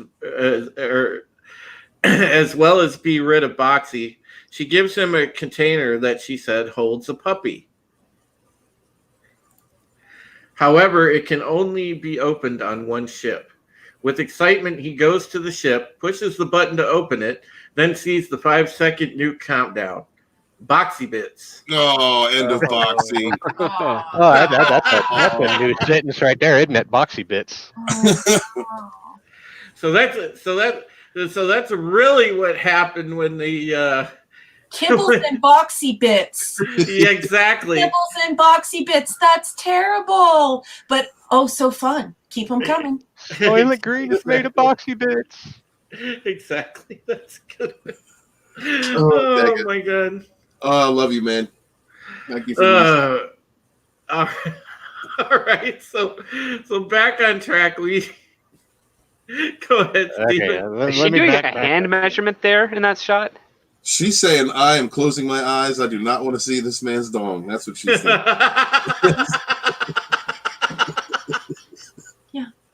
This is a you problem. That's what she's saying. She basically like this is a you problem. Yes, yes. Oh gosh. Oh, but this whole exchange in the wow, she takes a lean and checks it out too. I never noticed that. yeah. I mean, it is Kara. You know, Yeah. I love her. This whole exchange in Baltar's lab, though, is great. Now, you guys did touch on the Tigh thing when he was basically leveling all his bottles of liquor, right? Were we talking about when he was measuring them, or? Yeah. There he is. Oh yeah, we covered that very well. Okay. And like he loves it. Like what did you determine that was, Bear? Probably a fine cognac or a brandy, maybe. Oh, he's out. That's Bear's right. on mute. Oh yeah, this is his last drink. Yeah. Yeah. It's Before a hell we, of a drink. If that's just one. before So- That's at least 3 or 4 fingers. before the time of Colonel Cuck, but we'll get into that soon. Yeah. Oh. Grr, grr. Oh, that's your So- favorite lady on the series, Brian. Don't deny it. Yeah, So, apparently I was will- muted will and didn't give know the it. writers Oh. and the actors credit. Like they did very well at making people that you can love to hate. Mhm. And like- She had some redemption towards the end, but I still just didn't like her. apparently I didn't realize I was muted and I was talking. Oh, Nice. Yeah, I I do was, that I was, too, I was, because yeah, all the- I was thinking all mute cognac debate. because you don't measure rye whiskey, you know, standard whiskey. You don't even, but in their situation, any kind Love of rye. whiskey is going to be good because they're not making it no more. You know what I'm saying? And he's an alcoholic, so Oh it's, yeah, that's This is also the most normal looking liquor that we see throughout the Right, series. right. It's actually Yeah. brown. The rest of it's green or it's poutine or moonshine, whatever wasn't you that want. crap the deck hanging crew was putting Okay. together. Who said No. poutine? Sorry, that's Irish moonshine. Smack, smack. What'd you call it? Honestly, if I said it correctly, Putin or No, it's Poutine? poutine. You said No, it correctly. it's poutine. Yeah. no, Irish moonshine is Putin. Like y'all say Putin. Like how y'all properly say poutine. I know Americans really mess it up when they say it. Poutine is Poutine. how the French people Poutine, say yeah. it. But Poutine. it's the exact same name. I forgot we had Canadians. I love y'all so much. I forgot we had Canadians I'm hanging out. sorry. I love poutine. sorry. Don't get me I'm wrong. not. I love It's okay. fries and curds and gravy. Like that's an awesome dish I made when I was a chef a lot. But yeah, like Irish, you usually get moonshine or the green ambrosia crap. Yeah. And this was the most normal looking liquor. Yeah, this is where he hits the serious hooch. This is Oh yeah. yeah, this is the kind of stuff that would make you go blind. At this point, I absolutely hate him. Hmm. You know, Yeah, like, 'cause- why are you destroying yourself like this? You know, So Well, what's are- interesting about this scene is he dumps out the last drink. He doesn't. He's committed to Yeah. sobriety, yeah, and that all changes. yeah. Real fast. Yeah, that's real though, and that's one of the things I liked about it because you'll see people do that constantly. Like they'll be out, like Oh, right no. now I'm done, and then like their ex or somebody pops up. It's like, oh no, I'm getting drunk again. Yeah. Yes, Well, it worked. his wife literally drives this man to drink. I would have to drink if Ellen was my wife. Mhm. If I was Colonel Cuck, I'd be drinking too. Hardcore Benton, hot. You know, very yeah. It's Mud's wife for sure. so Oh yeah. So, we kind of get a little foreshadowing where, when they had the call to action stations and Adama had taken the Raptor, he's gone off ship and Ty's in charge temporarily. And he's in the CIC and they have that sort of encounter with the Raider, and Apollo ends up basically damaging the Cylon Raider, and it's just jumping around, like it's trying to get away, but it can't fully jump away. Yeah, I believe Apollo said he hit its limbic system. Yeah, well, he said he winged it. Yeah, he says when he actually delivers the shots on target, he says I hit its limbic system, and then he's like, and then when it starts jumping, he's like, oh, I just winged it. But yeah, it's basically it can't get away, and you just have this Raider that's just kind of stuck. That it doesn't have its jump. FT, what do they call it here? FTL. FTL jump? drive. Yeah. God, I'm glad we all decided on one term for that. I was getting confusing with all the different series, but yeah, he enters its FTL, and basically they just Tigh decides that they're going to study this thing, right? Mm-hmm. And He can't wanted remember their what happens the next. signals that it was making. Yeah, he said it was their one chance to actually study one of these things, because normally they're in and they're out. But to me, like, okay, yeah, this is still an active unit. Like the one they have on boards. I really like that screenshot, by the way, because like the detail again. Oh yeah. The visual effects on this show were so good, man. The battle damage on that was perfect. Oh yeah. Yeah, the suspension Definitely. of belief is completely enhanced on so many levels. It's a depth of writing and richness of character, and then executed so well. Mm-hmm. And they use their special effects very sparingly, because most of season 1 of Battlestar is a bottle show. It takes place on all the standing sets. They don't have to build much or do anything. Anything that they're doing on Caprica is just really the streets of Vancouver. Mm-hmm. Nothing elaborate there. It's very guerrilla style. Mm-hmm. And and they really take advantage of that. And it like just this one shot here, they do it in a resolution that hides the flaws of a model. A CG model, and then they use the points of light to highlight where your eye is going to be drawn to, so you don't see any of the other flaws that they managed to show up on a higher resolution screen. So it's brilliantly done. Like I'm long watching game it for in this. 4K, and it's impressive how well everything holds up. Is that's one of the reasons I rip them and put them on this hard drive, is so I can upscale them a little bit. But yeah, it's amazing. The only thing I really was going to add with one of the ways they hid a lot of their imperfections was the camera jiggle and shake. Yeah, that way, like the shaky cam. Cinematography, your eye can see it, but you can't really center on it and focus to where you can like tear it apart. And like even on what Drew said, like if you just stop it and stare at it, like you can literally stare at this stuff and it's great. Yeah,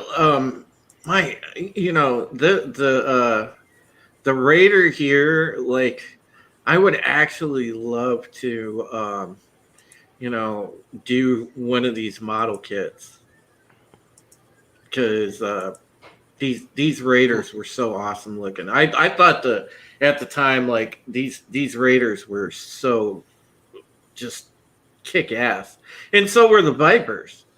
Yeah, and then you have the Razors in Blood and Chrome go that extra level. That's the one I'd like to build. Oh, the Raiders in Razor. Sorry. The take on the old school one, you mean? Yeah. There are some of the old school ones that you get to see in there, but they're basically the current Cylon where I don't know how many of y'all have seen Razor. Sorry, just added new crap. But basically, like the Cylons have a place where they keep all their defect lines that didn't quite work out. That's where I'll leave it at that. Okay, yeah. But you get to see basically different versions of stuff, and like not everything's always the same, which is I know what you're talking about. It looks like a double-decked Razor. Okay. If that makes any sense for everybody. And it's kind of the same thing, but it's kind of like a beefier, kind of like the difference between a F-150 and a Super Duty, if that makes any sense. It's just kind of bulkier, built up, industrial looking. It's like a more armored Raider, but not. It's like a sort of an in between. Yeah, it's in betweener. It's not as sleek and smooth and perfect and cat-like like the current Raiders. It's not. Definitely feeds into boomers. Treat it like a pet thing. Like this, definitely, it looks like a tool, like a blunt instrument to use. That's the one I'd like to build. Because Battlestar Galactica have the Metal Earth, the 3D metal models. I know that I've done them for Star Trek, and they're gorgeous and they're incredibly difficult to do. I was wondering if they did the Metal Earth. I know they're hard to find, but as soon as I see them, I scoop them up. Yeah, I really like the Viper Mark IIs as well. I like the Mark 7s, but Oh yeah, those Mark 7s are beautiful. the Mark 7s look more like an F-16. It has bigger exhaust ports too, and the Mark it's smoothed out. The Mark Hey, IIs Brian. yeah. Did you know there's an unrated version of Razor? There's an really? unrated extended edition, yeah. Let's see which version I have. I'm not sure. So it is 104 minutes long. Yeah, so we and I have it. I have it. It's real good. Beautiful woman. Want to kick her in the face half the show. I'm sorry, Drew. You know, you nailed it, Stephen. I thought that she did such a good job, and you know, you really don't kind of feel any type of way about Ellen except to dislike her, and even when she sort of has a redemption at a later period, you still kind of dislike her. Actually, I dug the redemption. But the thing is, you know, the actress again did so well. You know, she was perfect at making us hate her. Like to me, she's just she's like a conniving gold digger. That's how I always felt about her. Man, she's always trying to get rid of Adama and push Tigh into his position. Like Ty's like, I don't want that. I don't even know what the hell to do half the time. I'm just good at parading people and putting them back in line. Actors usually play parts diabolical or parts. They're meant to play a character that you can't stand. They usually get a bad rap. That's why I love actors who can make me hate them on screen. Mm-hmm. You know, and she really did. I despised Ellen. I love her and have respect for her. She was at that. Well, this was Kate Vernon, and she was in I want to say she was in Falcon Crest. So she was very well adept at playing this type of role. Mm-hmm. And because for those of you that remember back in the 80s, Falcon Crest was a huge, drama. Yeah. That was, when the good old network wars, that was the one that went up against Dallas, all the time. There was Falcon Crest battling Twin Peaks. Yeah. Hold on 1 second. I will let you guys know. I'm sorry. Go ahead. Falcon Crest battled Dallas quite a bit, but the thing with Kate Vernon is she got her chops doing roles like that. Like I said, with Falcon Crest and some of the other stuff she did, and she was actually a pretty seasoned actress for them to get, experience wise behind. Edward James Olmos and Mary McDonnell, she was right up there. As far as, it was very cool to watch well-established actors come in, and then we have like this show right here is 100% responsible for the reason I love Canadian actors so much. Oh. Yeah. And I think she's still. Now I'm hooked on it. I'm almost weird about it. Like I'll research. I'm like, huh. Yeah, she's been in Tales from the Crypt. She was on Star Trek Voyager. Yep. She was Commander Valerie Archer. Yep. Yeah. And I still think to this day, I still think Kate Vernon's following me on Twitter too. So it was also in Nash Bridges. Yep. Yep. Yeah, she's been in a lot of stuff. She's a pro's pro. She was almost a regular on Nash Bridges. She was in 7 episodes. Oh yeah, she's bona fide. She's got a lot of credits. Yeah, she's back to 83. She played in the Y2K movie.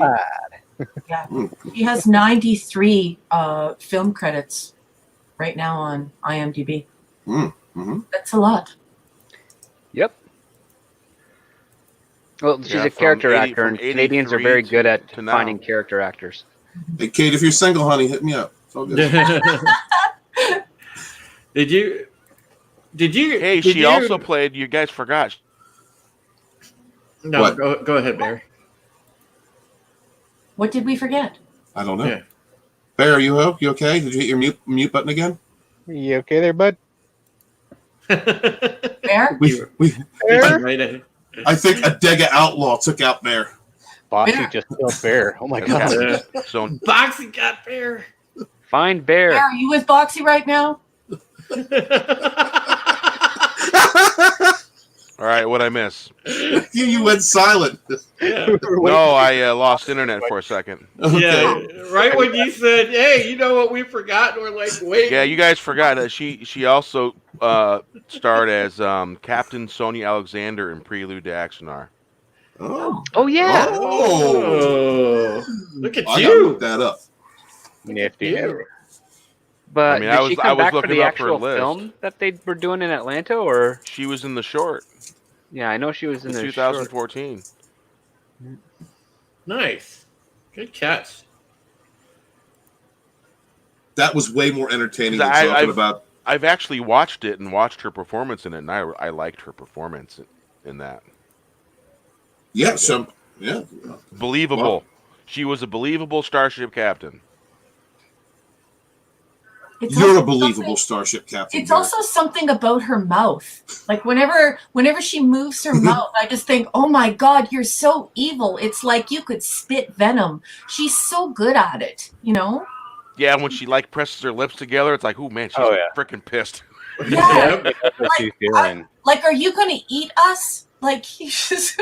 All I heard was Raquel kept staring at her mouth. I'm sorry. Well, you know, here's the No, the she thing. has one of those things where she purses her lips where she's holding back something, and I've always thought of her as super evil, and somebody was saying earlier that there are a lot of actors and actresses that are like that, and I totally agree, like to the point where the public will actually start to loathe that person, right, and scare them. And she's one of those people who can become pretty intense. Well, Yes. well, isn't this where we just say, "Hey, she does bitchy well." Yeah. Yeah. She does, and drunk well too. She does a great job. She does the resting bitch face like a Yes, she's got the C bomb down pat. Yep. champ. Nice. All right, so guys, who wants to do the Cylon occupied Caprica stuff? She's played Ellen 4 times. Yeah. Brian, She played you a wanna- character. I just noticed that she played Ellen on Battlestar Galactica related shows. She played Saving Grace as Ellen Cooper, and then Battle Dogs TV movie she played Dr. Ellen Gordon. She's an Ellen. And in Amelia 2.0 she played Dr. Ellen Beckett. Apparently she really likes the name Ellen. Apparently, a casting director that keeps hiring her likes hiring her for roles that are Right.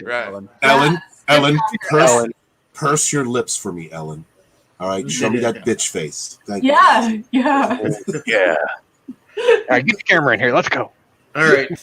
So we'll go ahead here and keep it moving because we I know we've been bullshitting for too long. Yeah, like We're- what? we're Did we at even 10:40. break down the scene, or did we just spend the whole time talking about her? But no, that's the introduction of Ellen Tigh and obviously Obama reveals where he was hiding at and why Yeah. Ty had to actually try and be in charge for a minute. And we have a big reveal of Ellen hiding in the back of the Raptor. mhm. Yeah, Raptor. Yep. It was a And we get to see Saul because he thought she was dead. All right, so we get to the Cylon occupied Caprica stuff, and you see them like kind of sweeping the city looking for Athena and Hilo, and Way more intense. and there was an interesting catch that it's my turn to share screen here because there's an interesting catch that I stopped it on, and I want people to see this because I found it really cool when I was watching it because we were still getting used to the vehicles and everything, and let's see here. You mean they weren't using horse-driven carts? Horse buggies? No, those would be human-driven carts for the Cylons, right? Are you talking about the Cylon bomber? Yeah, you're talking about the bomber. This is where we saw the heavy raider for the first time. Yeah. And Beautiful. and they did it in such a way that you didn't know what it was, but the thing was, it almost looks like a base star at first, the way it came in and swooped and everything. But this is also the highest concentration of toasters. I'm losing my verbiage here. This is the highest concentration of toasters we've seen in the whole time during the occupied Caprica scenes. I think there's something like 2 on the rooftop and 6 in the alleyway. Yeah, something like that. Yeah. So they were running through the street like madmen. Yeah. So basically, don't forget the downstairs parking garage was full of them. Yeah. So basically, this is one of the few times the CGI looked kind of janky when the Cylons were running. But because it wasn't in space, they didn't have their various ideas that they'd really worked into everything.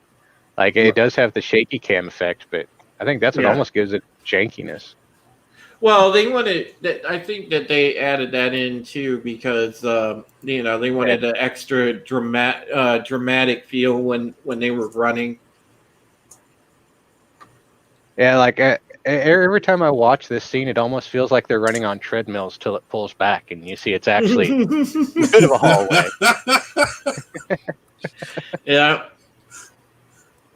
Because I remember when the first time I watched it, I was just watching it on a regular CRT television. I like how the Cylons hop like frogs. You know, boink, boink, I think that's what kind of killed me was the hopping. Yeah. I think that's why I felt it looked janky, like they're mechanical. Why would they be hopping? Like I can see leaps and bounds, but like a short hop didn't really make much sense. If they're that strong, they just take one giant jump and you jump 10 foot.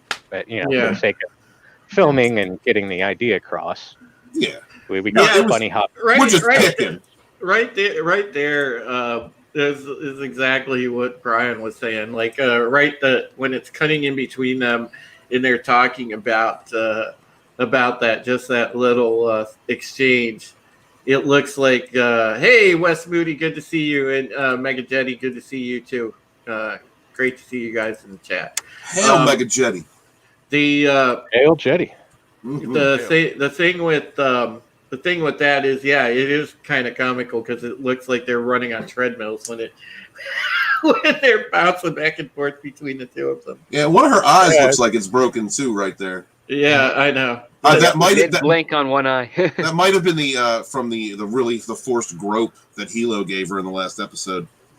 Hey, it was that rough. She's still like, yeah.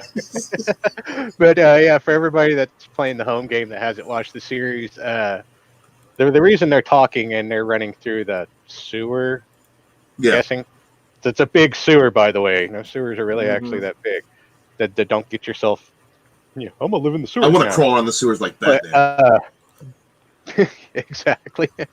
Basically, they're talking about the fact that this is the hardest the Raiders have ever come after him, and why is this happening? And Carl's like, even when I dropped 2 of them, they never came after us this hard. I believe is the quote. And we moved to. Oh crap! Well, Athena.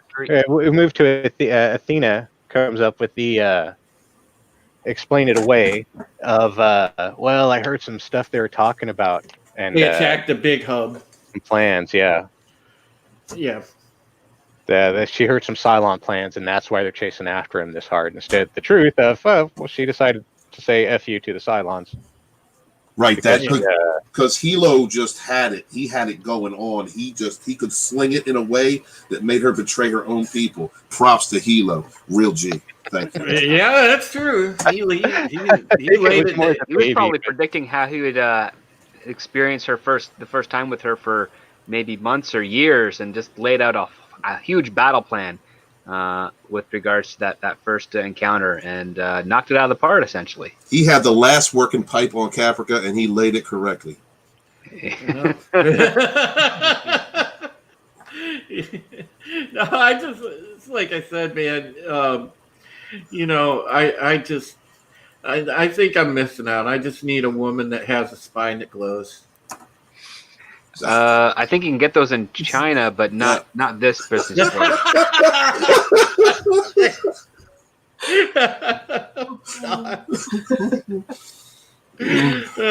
Thanks, SD. Asshole. So you're saying I can get it on Wish? Nice. Raquel, any thoughts on Athena and Hilo running from the sidelines? This show is hilarious. I don't even know what to say.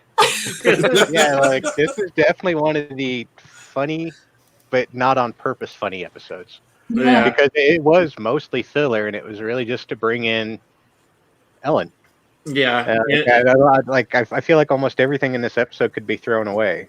I don't have an Ellen A app. lot of it could. It's affect about the anything. character dynamic of what Ellen represents to the stability of the core, and then it just has a couple of little side story beats. The hopping around Raider and Baltar's I won't spoil it yet, but Baltar's approach to doing these tests and what that means. It's basically a little bit of a comedy of errors. It takes a Three's Company sort of approach, which there's a lot of misunderstandings. And then when it all comes to a head, it releases a lot of catharsis, and then it kind of resets where the story is kind of going. Yeah. Yeah, it definitely has to incorporate her and give her her own place in the stories. That's how I always felt about it. Like, this is always one of the hardest ones for me to watch, just because I just don't like the way she is in this one. And I don't I like stuck in the bunk Ellen, or the other places she goes in this one, in this season anyway. But it's no, she's a monkey wrench into the gears here. Yeah. And I mean, the reason I don't like her is that we haven't got to the scene yet. I'm not yes. gonna talk about it, but she does display something that is very unlikable. She likes to swing without permission. Is that what you're trying to say? She's a solo swinger, yes. Yeah. I forgot I didn't have an avatar for Ellen. Yeah, I have to correct that. So we need to we kind of get to where Saul and Ellen are having a heart-to-heart and tearful reunion and all that, and then they're talking in his quarters, I guess, and then they call don't they call him to the CIC, and they're talking about the Raider, or Dama's in the CIC, and he's talking to Lee and Starbuck about the Raider.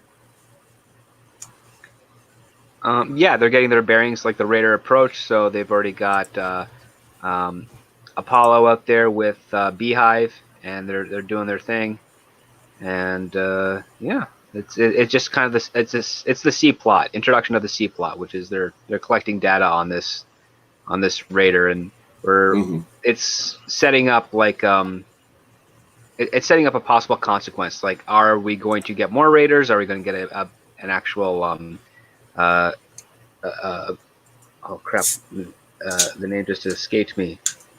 You forgot something, Script? You ain't allowed to do that. I forgot the name of the giant star ships that the Cylons have. Battle Stars? The Base Star, yes, the Base Star. Thank you. Oh. Yeah. Trust me, I'm there with you, SD. Yeah. Brain is not quite functioning properly.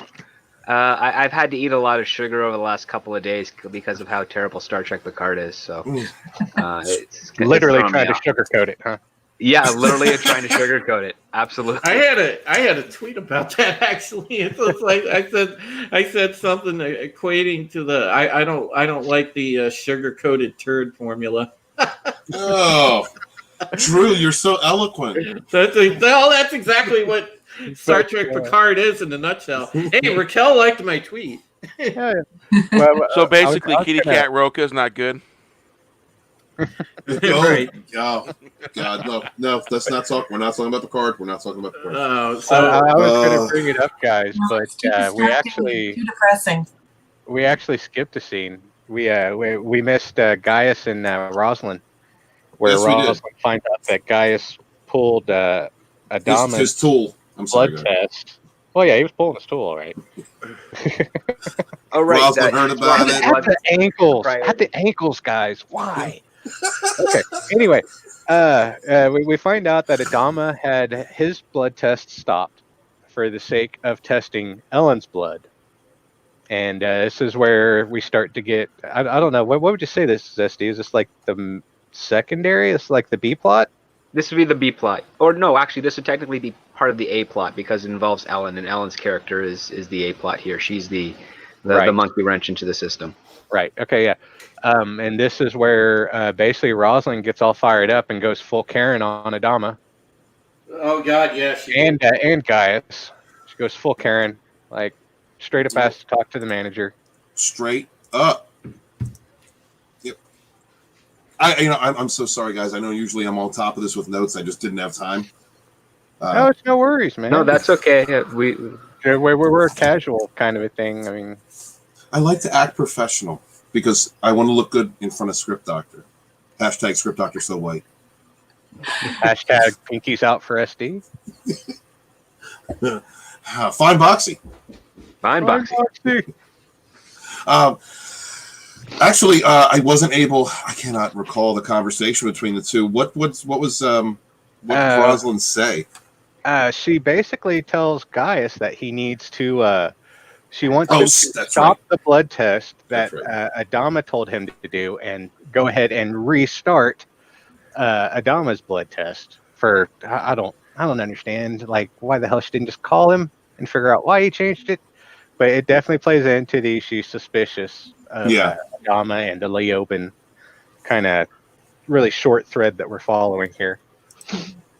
And that's basically about it. She basically she's on the phone and she tells Gaius, "No, do what I told you to do, despite the fact you're not on my ship using my resources."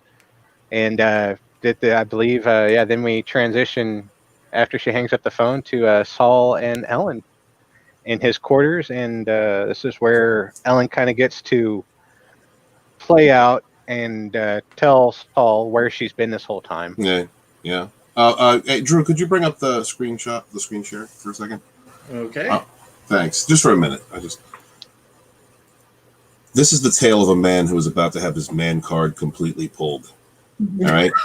Whatever She's putting them in a mason jar. Whatever testicular fortitude this man had is about to get clipped. All right. Now we understand why this man is so angry all the time. And drunk. Oh yeah. And drunk. Like one of the last times you see him smile, like without the use of alcohol, mind you, is when he's like they sit down and start discussing where Ellen has been. Yeah. And she discloses that she was unconscious until 2 weeks ago or 2 days ago. No, yeah, it's like she woke up a couple days ago, but she's been unconscious for a couple weeks aboard the Rising Star, I think it is. Yeah, cause, I believe we're at 28 days. I believe is from the Cylon attacks, because I believe that's what it said on the Caprica. So we're only 28 days in to the Cylon battle, and she's. I don't believe there's much else going on really with this scene. It's really short, quick one. It's an expositionary one, but it's also designed to create some mistrust and doubt into her because, again, we're playing off the idea that anyone can become a Cylon. So here's a character that we don't know, that the characters do know and have a history with, and they're designed to generate doubt between the core group of our hero characters. Mm-hmm. Yeah. Before she shoves her foot in somebody's crotch. Okay, there we go. Thank you, Drew.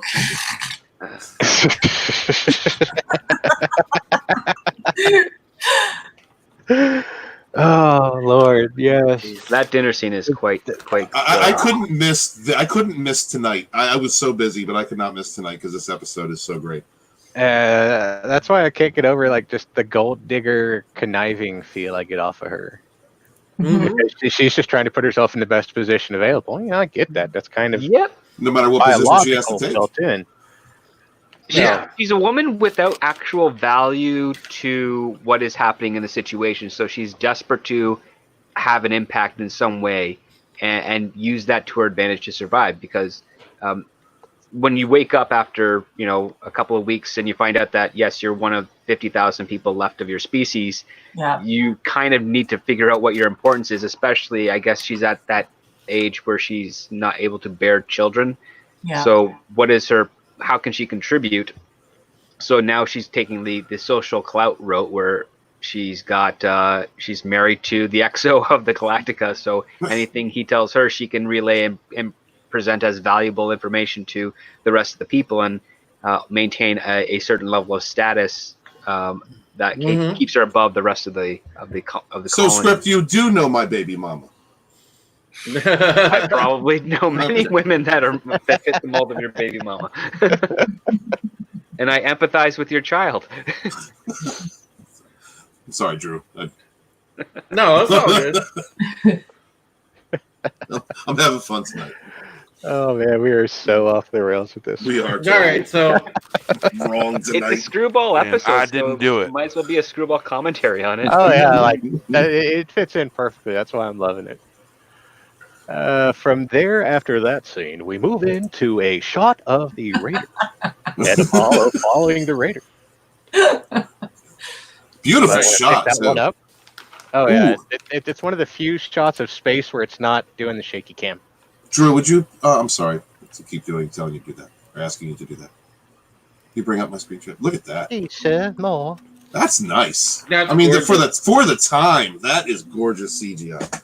Yeah, and it still holds up expertly. Like I've always been hardcore on CGI and effects. Like I've always just been way into it, and I think that's the reason. Like I can always sit down and rewatch this because the set design, the set dressing, the CGI, it all has the same feel, and it doesn't like nothing really changes. Like hats off to the DP, because this is just perfect. That's a gorgeous shot for any time. Yeah, dude. Yeah. Raquel, what do you think? Has it held up over time? I think so. I mean, to tell you the truth, I really wish that it was easier to watch in Canada and that I could watch it all over again. But I just love being able to be able to experience this all over again. And yeah, it definitely keeps up with the times, right? Just the way that it looks, just everything that's created here. I love all of it. I don't think I'm ever going to think that this show was not so perfect because I enjoy it immensely. Yeah, exactly. That's one of the things that almost everybody that we talk to or we even kind of run into, like personally for me, everybody I've run into that even has any kind of interaction uses that word specifically. Yeah, it's perfect. Yeah. And like look at how much light is even involved with it. When you start thinking about, when you start thinking about it and you start thinking about the way that these shows are usually made, they sort of, they sort of seem impossible, and there's so much light and there's big fire and this is completely opposite. This is something where it's like, wow, this could happen. It feels like a show that was shot and treated like a movie. Yeah. Yes. That's the only way I can really describe it when I'm trying to like get people's or perk people's interest about it. I'm like, it's not a Stargate. It's not an Andromeda. It really feels like you're watching a movie every episode. Yeah. And, it's very cinematic. The only thing that kind of, I guess, the only thing that kind of gives it away that it's not a movie is the close-up shots and the medium shots that they use on the crew. That's done for intentionally the small screen, because on a big screen you usually have something where they're pulled back a bit more, where you can see the top of their heads and some space, because audiences don't need to be that close to the actors when they're in the movie theater. But exactly. if you were to see this show on a 40-foot screen, a lot of those close-ups, you'd start being able to count the hairs in Adama's nose, and you'd be kind of That's a little actually bit real. averse to the Dude, sense. even on my little 55-inch, I can count hairs. Yeah. It's insane. And I think this is one of the first real big uses of shaky cam, and that type of cinematography gives. But it was an done urgency. very This is calculated. the first Yes. successful use of shaky cam. Yes. Yeah. That's the way I'd put it, because like other shows had tried to use it, but it was never. It wasn't themed. There wasn't a purpose for it to kind of give you that lost or like you're floating in space kind of a feel, and you actually like you can't just turn and move. You know, in space you kind of have to gimbal. Yeah, the shaky cam here was intentional to adjust to what's being in the shot. The shaky cam that we see more often is usually in your action shows when they're trying to hide a fight scene that's not well choreographed, where it's really close, it goes left to right, up, down, zoom in, zoom out. Well, they don't actually zoom in, zoom out. They just step back and step forward and readjust the focus. And it's definitely disjointed, and it's supposed to convey like the messiness and the craziness of what an actual fight is. But what ends up happening is that it pulls the audience away from being able to see a really cool action set piece. And the fact that Battlestar Galactica doesn't use that technique on the humans when there's that type of conflict, or at least I can't remember. I don't have any memories of them using a shaky cam during a fist fight on Battlestar Galactica. I'm pretty sure there's a couple of close-ups and some quick cutaways, but nothing what we were more accustomed to seeing now with the current hour-long dramas. I think most of the I don't think we ever really saw a full-on fight with just two people. I mean, there's a couple of brawls later on, but usually if you see an altercation, it's one person just slugging somebody else. Yep. And it's a one and done, but that's because they all have to be professional. Yeah, because a lot of it is like, you know, you have a lieutenant punching a captain or vice versa, you know, and like that's a big no-no. But they don't have a choice because they're stuck in a situation. You can't really court-martial when they're, you know, you have a finite.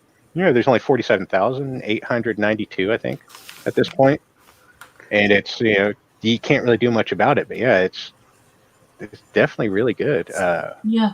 With what SD was talking about, it's almost hard to even talk about, because if you've loved Star Trek your entire life like I have, and you're used to watching this show where it's so visual and there's so much light and everything is all, you know, focused on light around a planet, and then you see this, it's just it's a completely different place to go. It really reminds you of the fact that this could happen in the future. This isn't about seeing everything. This is about this darkness, these shadows, this movement, right? That's a good point. You know? Yeah, I think that's why I respect it so much, is because I don't feel like I'm watching something that's a comic or a cartoon. Well, you know, the thing is too, you know, this was feels so like I'm good. being treated with respect when I watch it. Yeah. You know, like, there's a lot of sci-fi that gets made where it's like, oh, these sci-fi geeks, and it's like, no, we're fairly smart people. We just need an escape, and we don't like watching other versions that other people get into. Like, I don't watch reality TV for nothing. Yeah. The only TV I watch is football, really. Well, look at this, man. You know, Script Doctor, you're so eloquent. You're on every week, and you got the women dropping you roses in the chat. What? Oh, hey! Look at Thank you, Lady Script Miss. Doctor. Yeah, you got one too there, Drew. Yeah, but Script was first. Yeah, exactly. But the thing is, he's our moneymaker. But the thing is, with this show, you know, just a deep cautionary tale. It fits in so well. You know, I was on another show the other day, and I was talking about, you know, we were talking about predictive programming and things that kind of harkened, you know, sort of wound up coming true today. In the way that we're advancing with AI and robotics and things like that, I mean, this is still such a relevant cautionary tale. Be careful, you're going to scare Elon. Well, I mean, We'll never get AI like this. The direction that the programmers are going, it will never come to a Battlestar or a Terminator-like thing. Yeah. Are you sure? The smarter we Yes, make because robots, We're not the- even actually seeing AI at this point. What we're seeing is programmed in, so Yeah. it's not actual AI. I think didn't you bring that up last week? Steve? Yeah, it's called simulated intelligence. There we go. It's where humanity takes the behaviors of what humanity displays and recreates it in a program so that it's predetermined. True AI, the AI that Isaac Asimov kind of postulated, was a byproduct of a mechanical brain. And he used the term positronic just because a positron is the the positive of an electron. So it'd be the whole idea is that you can program mechanical things to function in a certain way, but the byproduct would eventually have to be intelligence, because our intelligence is a byproduct of our biology. And the key thing to understand about intelligence is that it's the capability to imagine, and there's no way you can program imagination. So the entire route of programming for an artificial intelligence will never get you into something that would be able to achieve awareness and dictate that humanity needs to be destroyed. So- They'll only ever be able to simulate and be manipulated by others that can also alter the simulation. So you're only like imagining like Star Wars droids, that type of thing. Yeah, the closest you could get would be a Star Wars droid that can replicate human behavior to a point, and maybe even have a little bit something that's so convincing that it would appear to be alive. Yeah, C-3PO. C-3PO, even Data to some point. His is more programming, but I think the insinuation in his lore in those 7 seasons was that there is a real intelligence and imagination underneath. It's just suppressed by the mechanics and the programming that's soon put in there so that he can gradually enter it and not end up becoming something like a lore or a dangerous aspect to He has to organic earn life. his experiences. And And earn that's his- actually one of my favorite episodes of TNG, is where they actually find a way to activate it, where he actually starts thinking on his own. Yeah. And it's not just programming anymore. Props to Lady Mist, by the way. Thank you for coming in, Lady Mist. And sorry you got the notifications late. I know some people have that problem with their channels.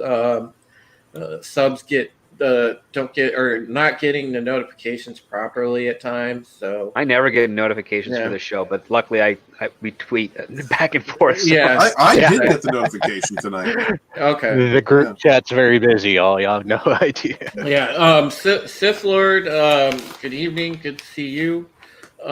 Thanks for coming in, guys. Appreciate you.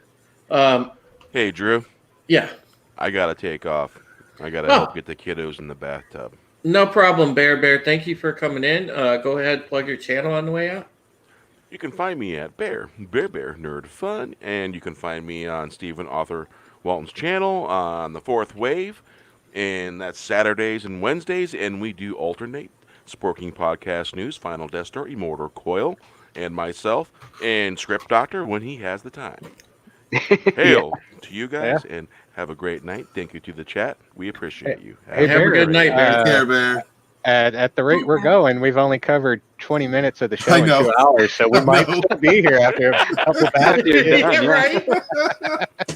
But what the script doctor said is true. You know, like it just blows me away night, to be able to see this coverage and to think to yourself, wow, you know, look at Memory Alpha, and then look at this beautiful screenshot that we have.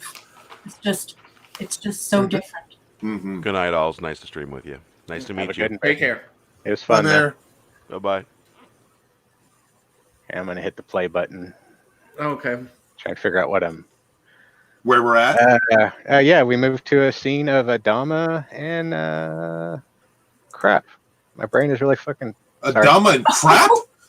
Yeah, Adama Wait, and wait, crap. wait. Are you telling me? All right, so you're telling me right now that Adama's sitting on the head and Boltar's like looking through the crack. Hey, is everything okay? How you doing? Everything okay in there? No, not here. I mean, in the lab. I apologize. No, we come into a scene of Commander Adama and Starbuck, and they are trying to figure out what the Raider's doing. And then we have Apollo come around the side, and Starbuck takes her exit, stage left. Or stage right, and then actually. that's where Adama invites Lee to join him for dinner. Oh, the dinner party. God. Mhm. Bam! Right. It's a really tiny scene. It's like maybe 5 seconds, and we move to a scene of Saul and Ellen getting white girl wasted. I do believe. That is the proper terminology, Brian. Thank you. I'm not sure if they're drinking at this point. I'm not like I know she's there in her bra and her dress, but Everyone just thought about Ellen in her bra and dress. Is that why it went quiet? No, I'm just waiting for. I'm just waiting until we get to the actual dinner party because I want Steven to do the explanation for the dinner party. Oh Lord! All right, then I'm going to be quiet for a minute. All right, so go ahead, finish, Brian, and then you can hand it off to Steven when the dinner party. thank God, because my brain is not functioning properly. Okay, we can't even remember what they were talking about. Does anyone remember what they were talking about? It was Ellen being conniving. That's all I remember. Yeah, they were just talking generally about her status and this and that. Oh yeah, now that she's back, she's the Exo's wife, and Mm-hmm. I'd like to know the reason they were actually separated. Oh, Yeah, the because scuttlebutt was that she was sleeping with all the other pilots. yeah, like that. That's the one thing I always remember about it is if he knew she was that way, and then like she was off on a completely different planet. Like he didn't even know where she was. So it wasn't even a thing where he could actually look for her. She was out doing her cougar thing, bro. She was on like PyCon doing some sort of like swinger party or what have you. well, that is the Pisces planet. They are kind of freaky. Damn it, I wish I would have been all prepped up for this show. You go. You're more most of us than that are prepped aren't. you're more than welcome to come back, Raquel. You can come back next week, and That's very kind of you. we're doing a great episode next week as well. Every episode is a great episode. Exactly. Yeah, it is. There's so much to talk about. There's so much to discuss, and it just deserves so much respect. And we also go hilariously off the rails. Yeah. Yeah, but it's great. I love The it. scene ends with Saul getting a phone call. And yeah, basically President Rosalind wants him to come report. And she wants some answers. Mm-hmm. She wants some answers about where Adama has been going. Yeah. Yeah. She wants to know where Adama's been and what he's been doing. Because apparently he's been taking these unlogged flights over these he's done quite a few of these unlogged flights ever since Ellen's been awake. And like this is the first time it came up, I guess, because it was important finally, or it took him that long to go see her because of what they said they were talking a lot. And this transitions to the scene with President Rosalind, Tigh, and Billy, and this is basically where she's grilling Tigh, and she's finally getting some answers. And Tigh lets her know, yeah, he's been gone and he's been acting kind of weird, but that's because he was figuring out if it was my wife. He was like, oh no, he found my wife, I believe. It's the proper quote. Found my wife, and then Ellen starts to piece together exactly what Adama's been doing. So, real quick, guys, let's say good night to Twisted Mind Collision, and howdy, Sith Lord. He's Twisted is taken off, and he wanted to say that he's a big fan of both Script Doctor and Steven, and now that he's seen myself, Brian, and Raquel, he's definitely a big fan of all of us, and we'll be seeing him again. Twisted, thank you for stopping by, brother. Great supporter of the fourth wave. Yes, sir. Yeah, very much so. Thank you so much. Oh, I always feel like a person getting a compliment for the first time when people do that. I'm like, oh, thanks. I go full awkward on it. Makes Brian feel all say funny. Thank you. To quote Garth from Wayne's World. Yeah, so Sith Lord, I know you mentioned you haven't seen this show. And to give you an idea, if this is Battlestar Galactica from 2004. If you want to watch it right now, you can currently watch it for free on sci-fi.com. Now, Raquel did confirm to us it's not available in Canada. So if you are in the United States, you can watch it for free. It's also on Amazon Prime as well. And it's one of those shows where, dude, if you watch 33, you're going to have to watch the next one. You will get hooked. Yeah. I'd definitely say watch 33, then watch if you haven't seen it, watch 33 to decide if you like it, and then go back and watch the miniseries first. Yeah, that's true. Yep. Because otherwise you're going to be wondering, like, well, what's this? What's that? Because there's a lot of there's a lot of the miniseries, which is it's 2 parts that gets brought up in the earlier sections of this season. It doesn't so much later on, but there's lots of little bits and pieces and almost Easter eggs that they do throughout the course of season 1. But they do well enough. They do well enough going back and explaining what you missed if you didn't catch the miniseries as the series. Yeah, this show is so well written. There's a lot of stuff that, like, they almost just expected they almost expected that you watched it. That's almost because it was one of the old actual sci-fi shows instead of sci-fi shows. The sci-fi shows are just horrible at this point. I can't even. Yeah, this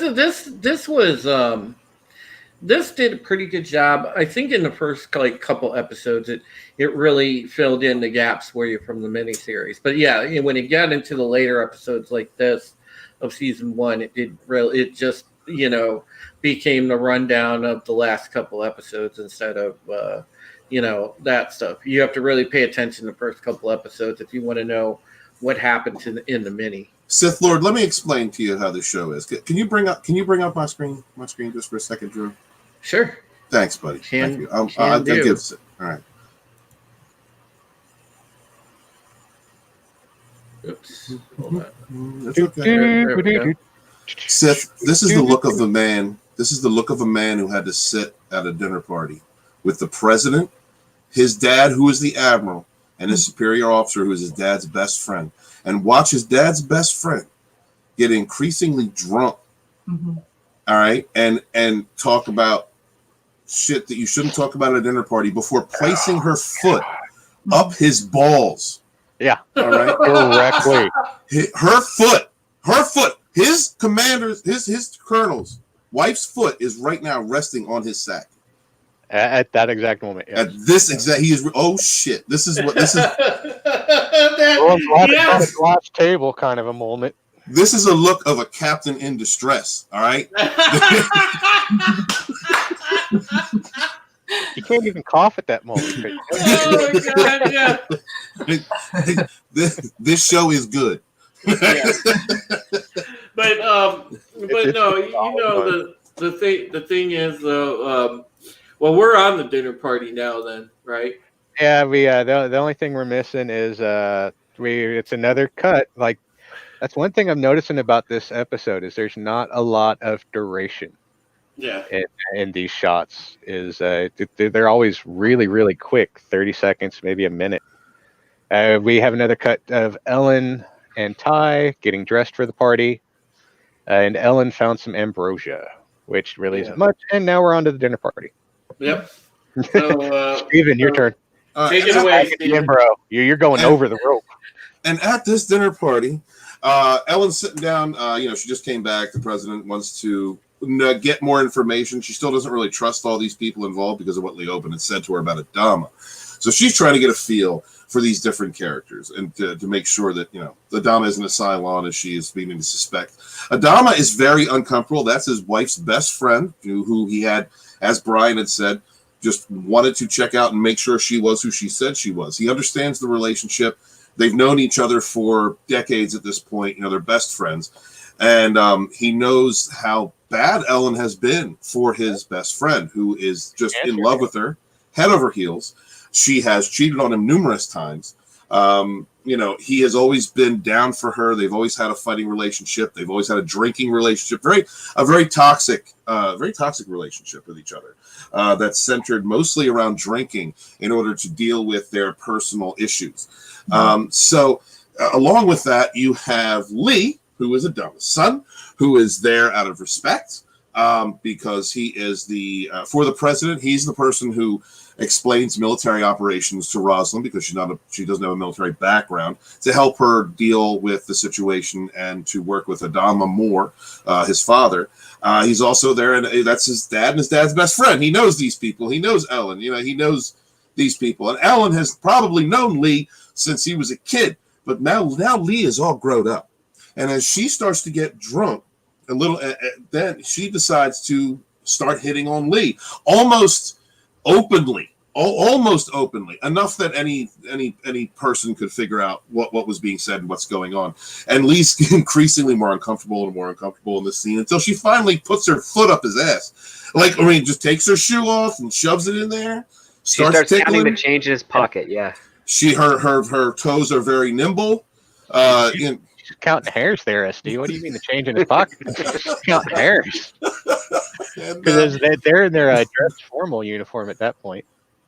Well, they're dressed formal, but this is not a formal situation. Yeah, see, there she is. She's reaching out. Oh yeah, this is definitely a Tarantino shot right there, man. Yeah. He's one of the biggest footies ever. And this is the first introduction that you get to Ellen, who ends up becoming another central character. I mean, even the side characters, these characters you wouldn't consider main characters, have central roles at points. And Ellen is one of these people. We didn't see her in the beginning. We see her for a while. She disappears again, and then other things happen. But she's definitely a reoccurring character and is central to the relationship dynamics between several characters, mainly between Colonel Tigh and Admiral Adama. But she's a destructive force wherever she goes. And I love her acting. Beautiful actress, wonderful acting. Love to hate her. Yeah. Yeah, for sure. Raquel, did you like this dinner party sequence? Oh, there's a lot going on. Yeah, I love all of it. I think that the writing is just incredibly good. I wish that we had access to it again in Canada. You really have to keep a physical copy of it on hand if you want to stay on top of it and rewatch it. But or find a friend's address, Raquel. You can find a friend's address. Yeah, we'll lead you to a place where you can watch it. Yeah, and for anybody who's watching the show, and it seems like there are some people in the chat that are saying that they've never watched it before. I can definitely tell you, it's definitely worth watching. Get involved and watch it, because it's amazing. That's one of the things we're really trying to encourage is people to watch along with us. Mm-hmm. Mm-hmm. Yeah, exactly. As much as our amazing personalities shine in this show. Yeah. And it's great. It's about the love of this show. And we had also mentioned earlier in our podcast that, you have these veteran actors working on set along with up and coming actors, like new actors. Yeah. And the veteran actors, you could tell just from the way that they interact with one another, that when the veterans really dig deep and they're projecting their character, it lifts up the other actors and how they're portraying those characters. So it's beautiful. Some of these scenes are just executed so well, and you can tell that the younger, more inexperienced actors are being raised by the level of professionalism that they're working with. Yeah, because you'll see the professionals sit back and chew the scenery a bit, and as you watch the show progress, you start to see the lesser knowns start to actually chew a bit of the scenery and take their time and actually get actually invest more than normal. Even when we get to season 2, you see such a leap with Jamie Bammer, with Katie Sackhoff, with Grace Park, with Tom O'Pennicott. And they all really rise to the top. And you can clearly see the coming of age. And even Tricia Helfer at this point didn't have a whole lot of experience in her career, and she and James Callis again, they stepped their game up, and obviously she had to do it from Jump Street. Because she was heavily featured in season 1, and so was James Callis. But yeah, they take a noticeable leap in season 2 as well. And you guys will see that when we get into season 2. You just the difference, and then and it's also like a cascade effect, like Brian mentioned, because then you've got other you've got that third tier of inexperienced actors that start to a few of them start to emerge too. So you've got that start to almost get up there on par with the immediate supporting cast, and it's like awesome to see. And I that's mean, what I think that people who are participating in the chat and participating in the show tonight, I think that they need to be aware of that. That everybody that this is not just anything that we're promoting. It's the fact that you have Battlestar Galactica. It's this legend, and then you have these incredible authors who do such a great job, and you can't do anything but respect this quality of writing, and then you have these quality actors. So anybody who's talking in the chat about giving this show a try, I want you to think of those 3 factors, because it's a heck of a show to watch. It's complicated. You'll feel it's exceedingly engrossing, and it's a great time. If you're someone who's disgruntled with the current products that we are getting from entertainment, especially in sci-fi, sci-fantasy, you look back to a show like this. And this is the bar for how it gets done. This is the bar for excellence, in my opinion. What a wonderful thing to say. That's such a wonderful thing to say. You're spot on. Yeah. Thank you. Yeah, I mean, it's just that's why we're all here, because we love this show, and with all the things that have been coming out and the disappointments that we have had in the quality of escapism and entertainment, we look back at something like this, and it really gives you a whole new appreciation for something that I already loved. Yeah. Yeah, there's a lot of shows and movies now that heavily rely on a lot of people that got their chops, doing this show. And once you watch this show, you'll start to get an inkling of how awesome and what exactly was going on set. I feel like there was a lot of mentor work that was being done by the vets here. Definitely a lot of mentoring. I don't know if it was just the youngins just watching and learning or what, but it was looking at today's entertainment. You have Katie Sackhoff, Another Life got renewed. I think I saw that on Twitter. Good for her. And oh my God, she's ripped. She's almost shredded, back down to Starbuck weight. Yeah. And it's crazy impressive with what they were able to do with this show. Yeah. All right, so we're the dinner party essentially just goes off the rails in some hilarious directions, and then they also get into a full-on knockdown, drag-out argument. Yeah, and that and poor Apollo is just caught in the middle of all this stuff. Well, yeah, he's the kid, and mom and dad are having to deal with the aftermath. Yep. Yeah. This I love when he jumps up after she goes full big toe on him. Yeah. And he just jumps up real quick. He's like, oh, no, I meant to do that. Yeah. Those uniforms look really good too. The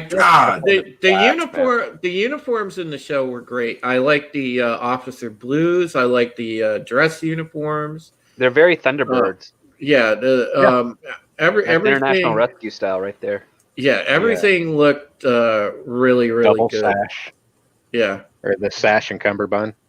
Yeah, I thought the uniforms in here looked good. I mean, it's one of the things that I seriously covet is I want a Battlestar Galactica officer's uniform. Everything is so good about this show. It is. Yeah. I'm sure we could figure out how to make one. I mean, it doesn't really look all that complicated. I'm almost worried about Drew's article because, we had the original and then we had this next gen, and it's so great. There's just so much growth, and just they made a legend into something so perfect. You know, I just hope that it stays like this. You know, like earlier on in the comments, quite a long time ago, I was saying, you know, if everybody is Spock, nobody is Spock, and so I don't want that to happen here. Like That's one of the things that worries me, because I went through a deep dive this weekend. I was watching all the side movies and stuff they shot for BSG 04, yeah, and with watching Blood and Chrome, I'm like, okay, that kind of touched on his Husker days in the original Cylon War. So I'm kind of wondering if they're staying in the same universe, where they would take it. yeah. If I could interrupt you guys just for 1 second. Yeah. Sith Lord asks, how are the villains? How would you guys describe the Cylons? Well, some of the best villains ever. There's the great thing about the show, Sith Lord, that I can explain to you is, you know, even with the Cylons, there's a level of complexity, because there's really and truly, there's not necessarily, yeah, sure, the Cylons would be branded the antagonist for sure, but in the end, you know, as you journey through the series, watching it as a viewer, you can see the complexities. You get to see, you know, both the good and bad of people. Mm-hmm. You know, even the humanoid model Cylons are very flawed, because they're just like the humans. They're capable of both good and bad, and you see a lot of shades of gray in this show. So there's a lot of times where there is no clear-cut villain. Yeah. But rather sometimes the humans are villains, and this is such this is TV on such a good, well-written complexity level, where, you know, it really shows a lot of allegory into, you know, it's a mirror into humanity.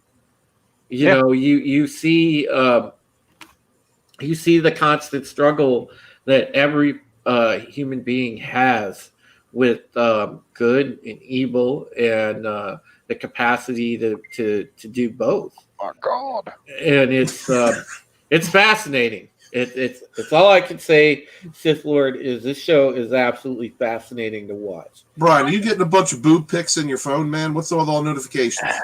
Yeah. They sending you boob pics again?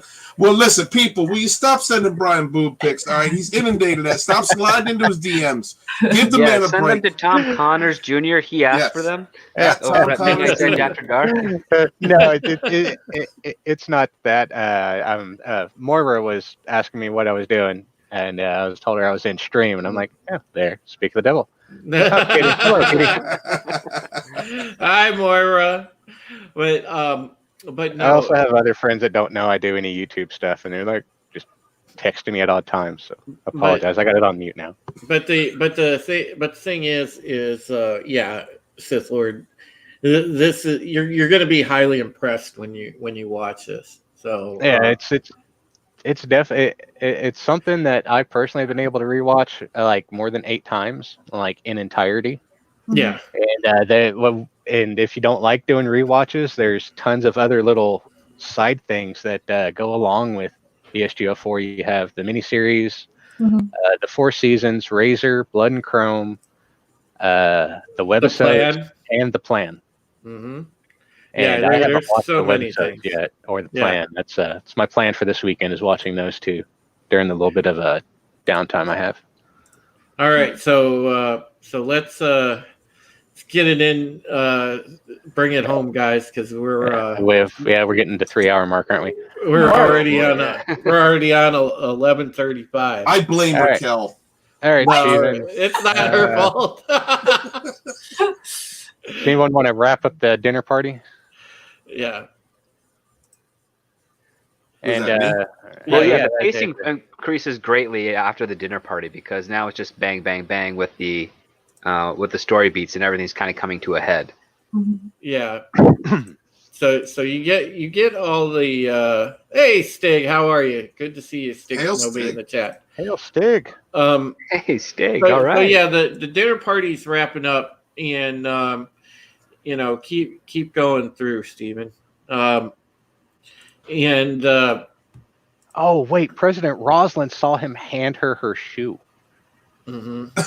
Yeah, because she Right, go ahead. Apollo, made a joke Apollo that she hands misplaced Ellen it. her shoe, and she grabs his ass like full on around the side. Grabs like she's reaching from the right side and grabs the left cheek and gives it a jiggle. I think Oh, the best part is the look on Rosalind's face when she's just holding out the ambrosia for Ellen to come back and get it. Like she knows she's coming back. It's like she's seen this woman 1,000 times and 1,000 other people. Granted, yeah, this is the first time she's met her, but like she is definitely I'm gonna say 3 sheets, maybe 4 sheets to the wind. And like bad. Like she's like alcoholic finally got drunk level of just out of pocket kind of thing. Sorry, it's yeah. Go ahead. She.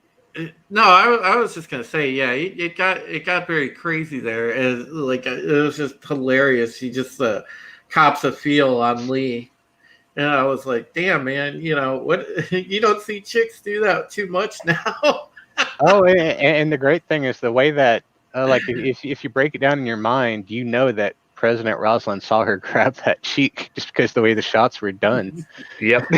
Yeah. That's why I felt she had that like that perfect disgusted look on her face when she had that, just had the bottle out, didn't even look at her or acknowledge her. Just she knew she was coming back for it. You're coming back for this. Well, you could see Here you that, Alki. yeah, you could see kind of later on. Her and Saul are in the they're sort of in the hallway, like arguing. They have that argument, and Baltar strides by. There you go. They have- Okay, here you go. I decided to freeze it. I didn't want to Okay, use it. we jumped a little bit. Yeah, I'll do a quick rundown of what we just skipped. You have Okay. Hilo and Athena in the sewers, and he asks her, "How do you keep going?" Or like, "Why do you never get tired?" And you're kind of flushing out the subplot for what happens next episode, I think. Yeah. And they go to the surface, and Athena sees I'd say a full unit of Cylons, toasters. She gets him back on his feet, tells him, "You got to keep going, soldier." And now we get to the reason I hate Ellen. Now we get to the reason you hate Ellen.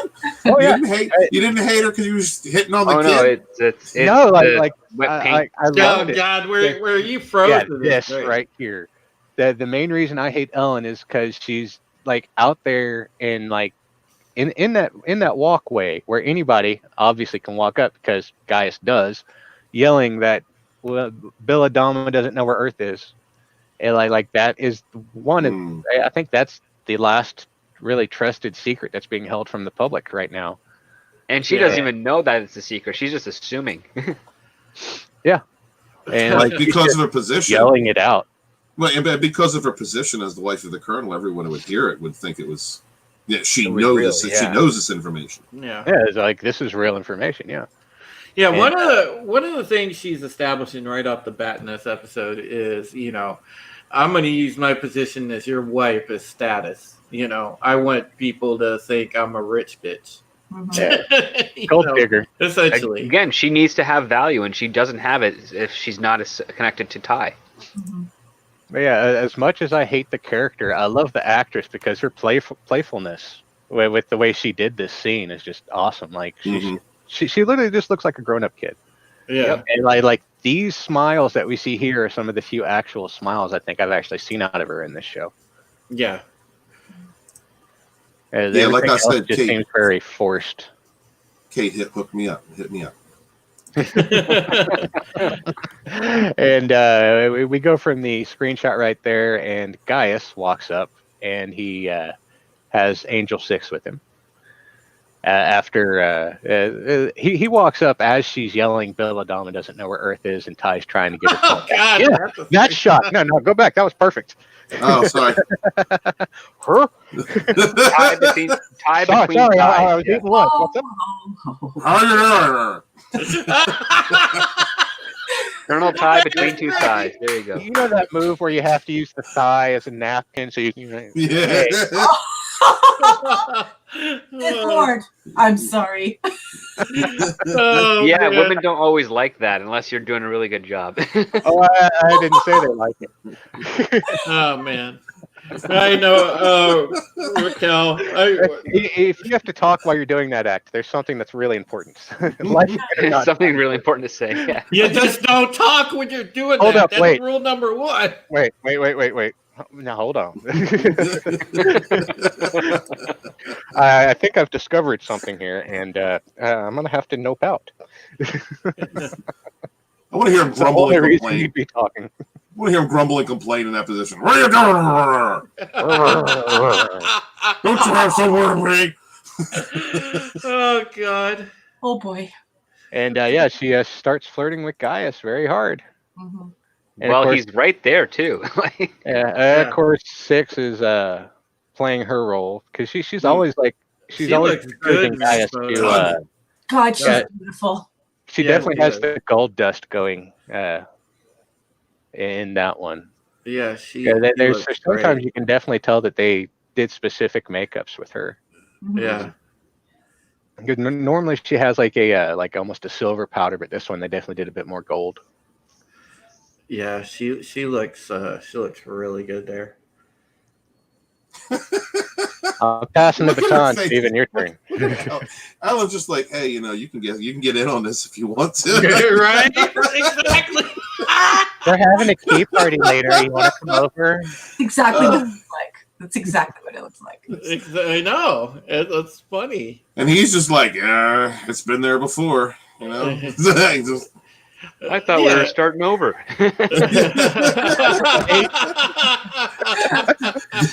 this is his. Do you have any ambrosia on you? Look, that's what he's saying. Oh man. All right, so continue, Brian.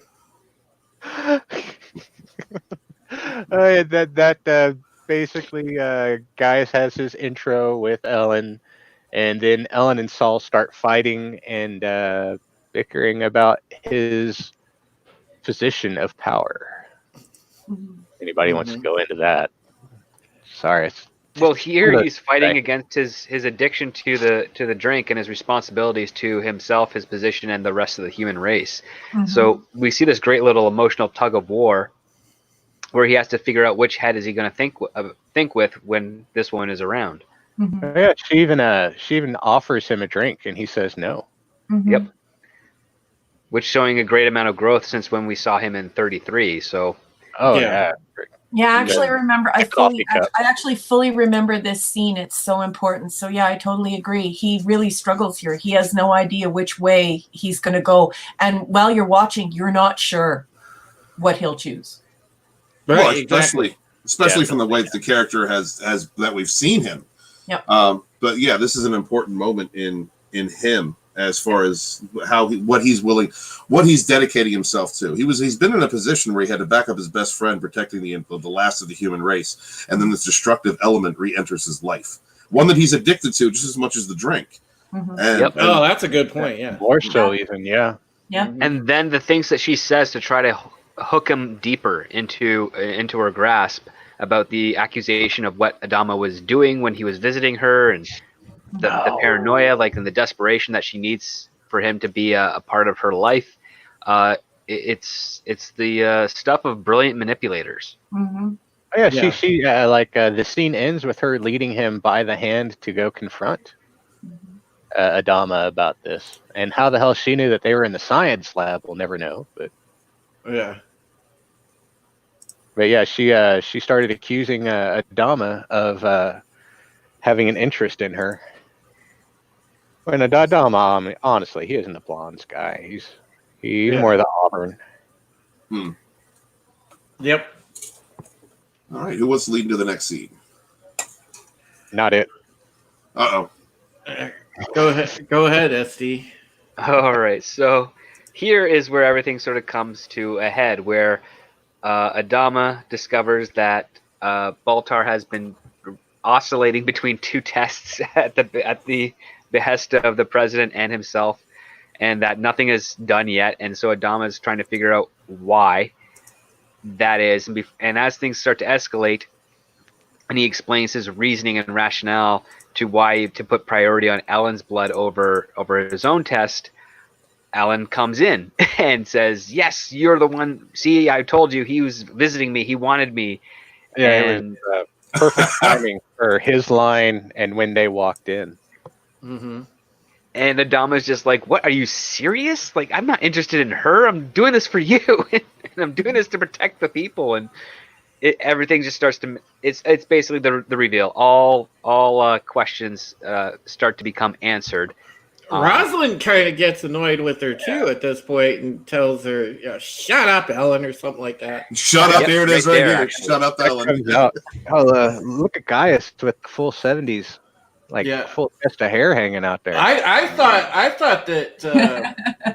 that Rosalind and Ellen were going to have it out for a second. I thought they were going to. I would have loved that. You were looking for a cat fight. That's what you wanted. Yeah, I thought there was going to be a cat fight.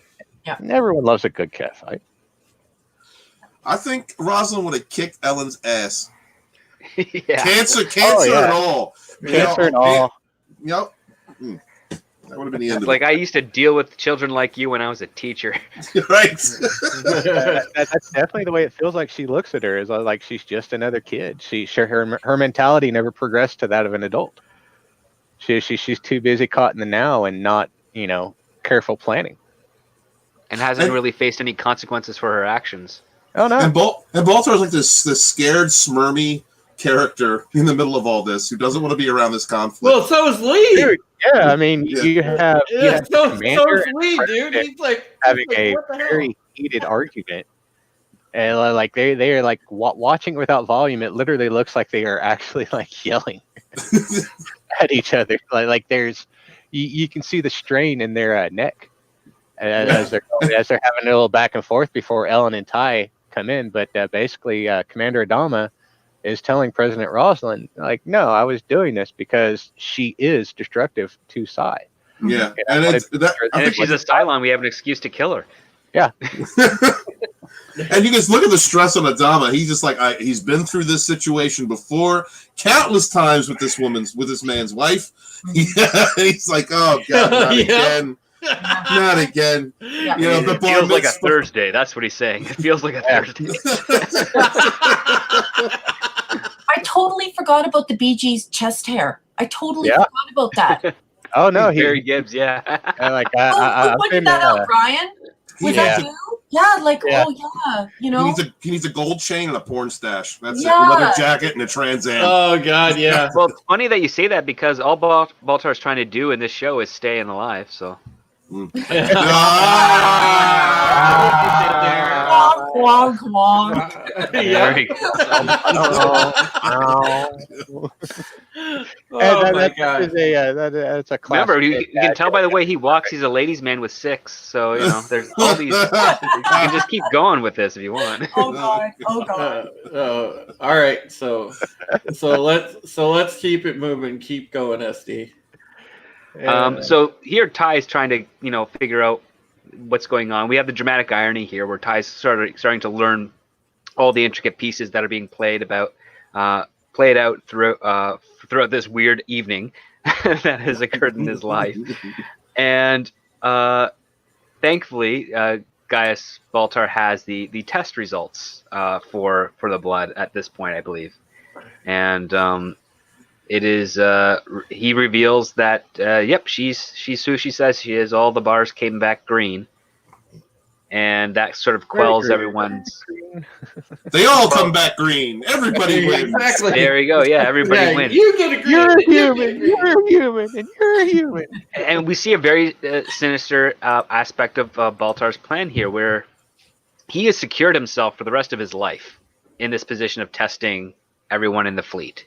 Mm-hmm. 16 years. He's the only one that can do it, I guess. Maybe the little assistant from the CIC room will be able to help in the future. Mhm. But barring no other changes, he's secured in his position on Galactica and within the fleet. They can't lose him. So all he has to do is just confirm that everybody is human, and he's going to be the only one that knows for sure who is a Cylon, and that's going to allow him to wield tremendous amount of power. Not just for the fact that he knows who never to cross, because if they activate and they'll kill him, but also there's a lot of potential there of what he can do to manipulate for other people around, and also if say one person starts to realize that he was the reason that they're in this situation, he could just say, well, my Cylon detector test has proven this person is a Cylon, and bye-bye. So there's a lot of nefarious actions that come as a result of what goes on in this episode. Mhm. So it's and it allows you to have another compelling reason to come back later, because we're going to be addressing other characters that are being tested as the show goes on. Everybody wins. Yeah. But we already know the plot, so we have the whole dramatic irony here, which is that, okay, so everyone is now getting tested, and they're all being told they're human, but we will know the truth, especially as the show develops, when more Cylons are revealed and what they're doing and what their role is. So, yeah. That was one of my favorite things of watching this show the first time through, was just guessing who it was. Yep. Or Yeah. who would be the next one, and then you find out about later stuff in the other seasons later on. Well, it's taking the paranoia of like the Red Scare and communism and all that stuff from the between the 30s and the 60s, and then using, I guess, a similar model that they had, that John Carpenter introduced with The Thing, and then they're just kind of reappropriating it for this new concept and approach for Battlestar Galactica, and they're just taking all the tips and tricks that were used in those real life situations and in the fictional ones, and having fun with it in this intimate setting. Mhm. Oh man, what a great shot of that Raider! Good God. I like Yeah. how it has the alien head silhouette. That's what I was about to say. Yep. Yeah. Well, that's why the Raiders looked so cool. It was a sneaky homage to Alien too in there. The Geiger And once animation. again, there isn't a planet where we're focusing on a planet in light. We're getting this darker version where we're starting to really imagine what it would be like if this could actually happen. Right. Yeah. And it is dark, and there isn't a bright planet, and yeah. Well, and that's the thing with this show, the brilliance of it.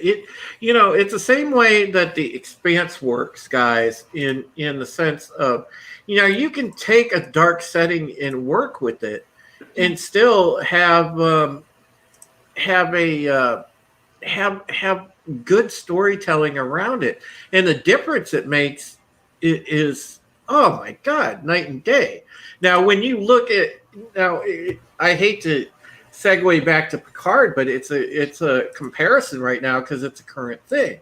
I mean, you go to that and it's just dark and gory and dystopian for the sake of being dark and gory and dystopian. There's no rhyme or reason about it. Now, this show had its tone set perfectly this way because it had the storytelling built around it to accommodate the setting. Picard has no sort of structure in its storytelling to fit around the setting. Mhm. It's just like, okay, these characters are here, blah, blah, blah, and there's no rhyme or reason to it. Well, and beyond the tone, it's also the fact that it enables some realism. Yeah. For me, at least, it's more than tone. It's also that it has an impression of, oh, this is what it would really be like if we were in space for an extended period of time, and it just helps you just to suspend your belief and to be able to enjoy the show. Well, they do that with consistency of their rules. They establish the rules. They are consistent to it, and that sells the universe to you. Even in a fantastical setting, you can still buy into it with a suspension of disbelief so long as it doesn't contradict itself.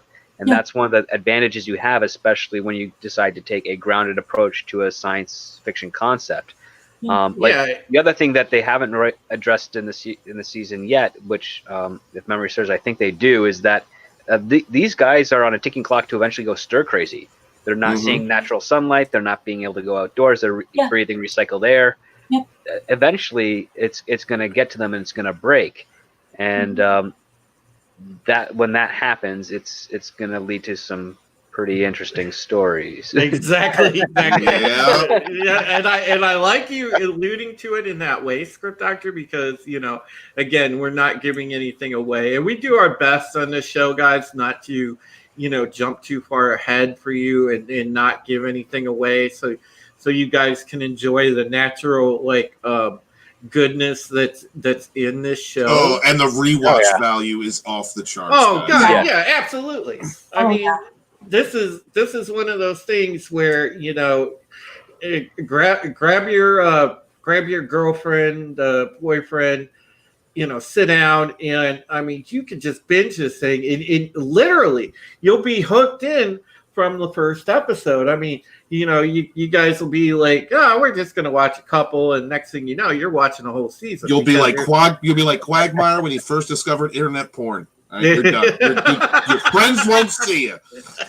And then you come out and you see sunlight again, and you're like, what year is it?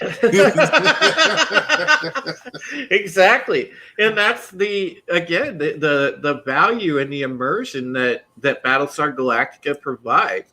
At the time, you have to remember, guys, this was Game of Thrones before there was a Game of Thrones. This was the best. This was the absolute most talked about and best show on television. It was untouchable. Game of Thrones, but way better than Game of Thrones. Way better. I mean, exactly. Battlestar Galactica is even better than The Expanse for me. I find it incredibly special. Like I said, it's like a trinity. It's got a holy trinity going there. You've got that legend of the series and the show, and then you have that incredible writing, and then you have that really fantastic acting, and it's just Well, without this show, guys, there is no Expanse. The Expanse directly drew inspiration quite a bit from this. I mean, it had the books, obviously. I'm fairly sure the writer of the books actually quotes Battlestar Galactica as one of his inspirations. If I'm not wrong. But yeah, I mean, without this show, there is no Expanse. So you guys that are up on current sci-fi, just think about that, because this was the granddaddy of them all, and it did this genre proud. Yep. All right, it gave us realistic sci-fi with the ability of it not being it wasn't a joke, like almost all forms of sci-fi in some way you can laugh off. Because you have bad costumes or bad makeup, stuff like that, but this one was so well done. Agreed. And it felt like it could actually happen. Agreed. That you just you can live in this world and never get tired of it. Agreed. Yeah, I think it's only the last episode where it kind of.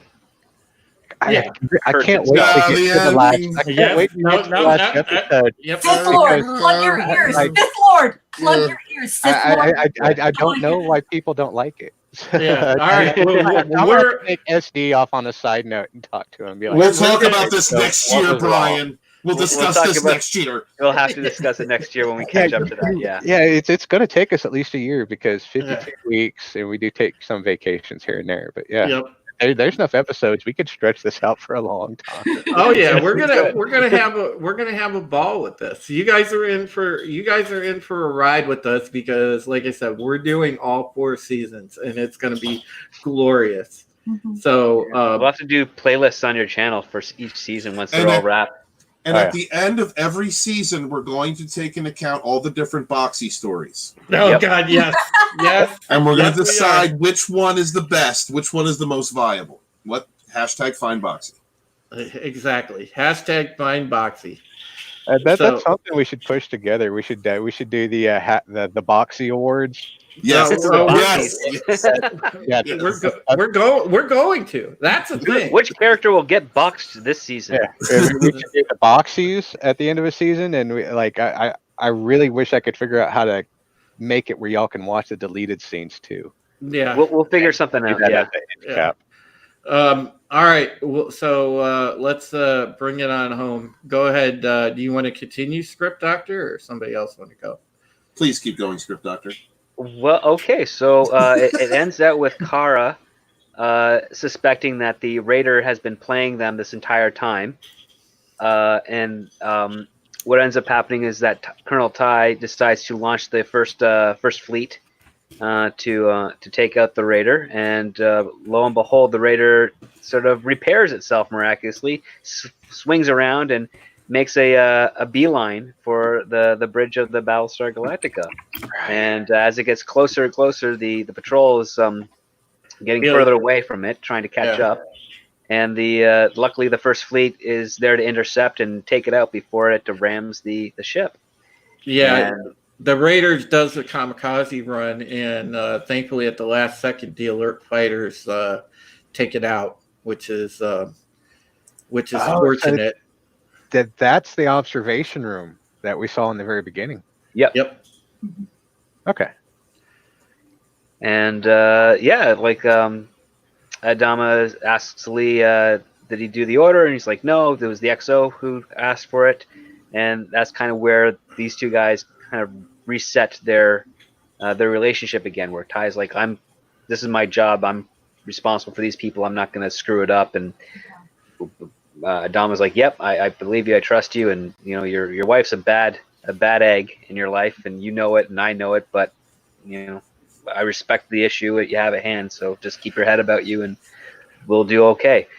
And it's a good reinforcement of their friendship, and we get a sense of a long and valued history between these two. Yeah. And it's a good way to sort of almost end off the episode, because we already kind of spoiled how the episode ends. Dun dun dun.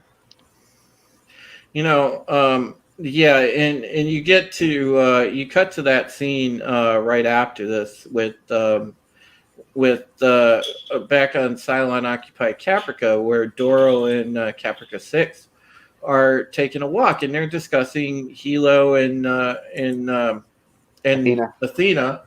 And the thing with this is, that I found very powerful about this conversation was there were two things when Doro sort of hints on the fact of just how far they're willing to go each other, just how much that they love each other. You can clearly see, and this is why Trisha is such a good actress. Her facial expression, she sort of has that facial tick that she might break down and cry for a second when he alludes to the fact of how much that they actually love each other, and then she tries to play it off so she doesn't show weakness in front of him, but she knows, because this is Caprica 6. This is the model that brought down the humans. Caprica. Yeah, this was the model that brought down the humans, and she was the one that directly was involved with Gaius. So she does deep down know what Athena's feeling, and there is some conflict there, but she plays it off well in front of Doro because, again, she doesn't want to show weakness. Mm-hmm. But it's there. But they both agree that Sharon is a threat and Hilo's a threat. And they need to be, they can't be allowed to get off of Caprica. Yeah. So go ahead, script doctor, and move on. Well, there's not much. You kind of just wrapped it up there, Drew. Okay. Yeah, basically the end, yeah. That scene, we move to the science lab and we find out that Ellen's not a Cylon. Yeah. Yeah, and she tells Adama, "Don't screw with me, Bill." And Bill says, "Yeah, don't test me, Ellen." Yeah, he's got access to all the airlocks, so she can vanish in a second. More sea bombing. Yep. So much sea bombing. Yep. So that's essentially it, and then Angel 6 is telling Baltar, aren't these people crazy? Blah blah blah. And then the thing where they're doing their little imaginary makeout session, and Baltar's spinning in his chair, which is funny because I wanted to say it really quick. When they cut to Baltar by himself spinning in the chair, the funny thing is that is a direct homage to. We talked about original Galactica. Well, that was a direct homage to original Galactica because if you remember when Baltar, John Colicos Baltar was on the base ship, he would always when they'd come in to give him an update or something like that, the Cylons, he would always spin in his chair. Well, Well, he just spin to face them. Yeah, this was a direct little homage to that. Oh, I don't know about that. No, he it was spinning around to be like happy.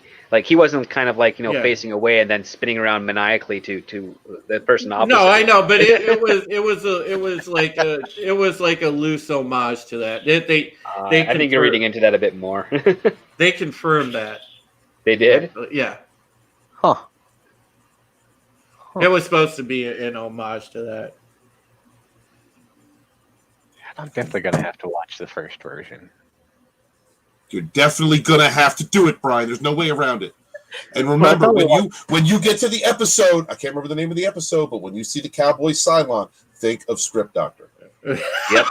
Because that shit's gonna happen. This show, you're gonna watch the original, and it's gonna be like, damn, this is good. Damn, this is good. What the hell just happened? Wait a minute, what was that? You're still Oh, gonna damn. love it. Okay, this is good again. Oh, okay, now it's good again. All right, awesome. It's gonna be like that. That's one of the things I always loved about sci-fi was a bit of the campiness. That's why I thought like Yeah. 4, 5, and 6 for Star Wars was so. Oh, you're gonna find some Buck Rogers, a little bit of Knight Rider, campy in there. It's gonna happen. Oh, awesome! Buck Rogers. I'm gonna love this.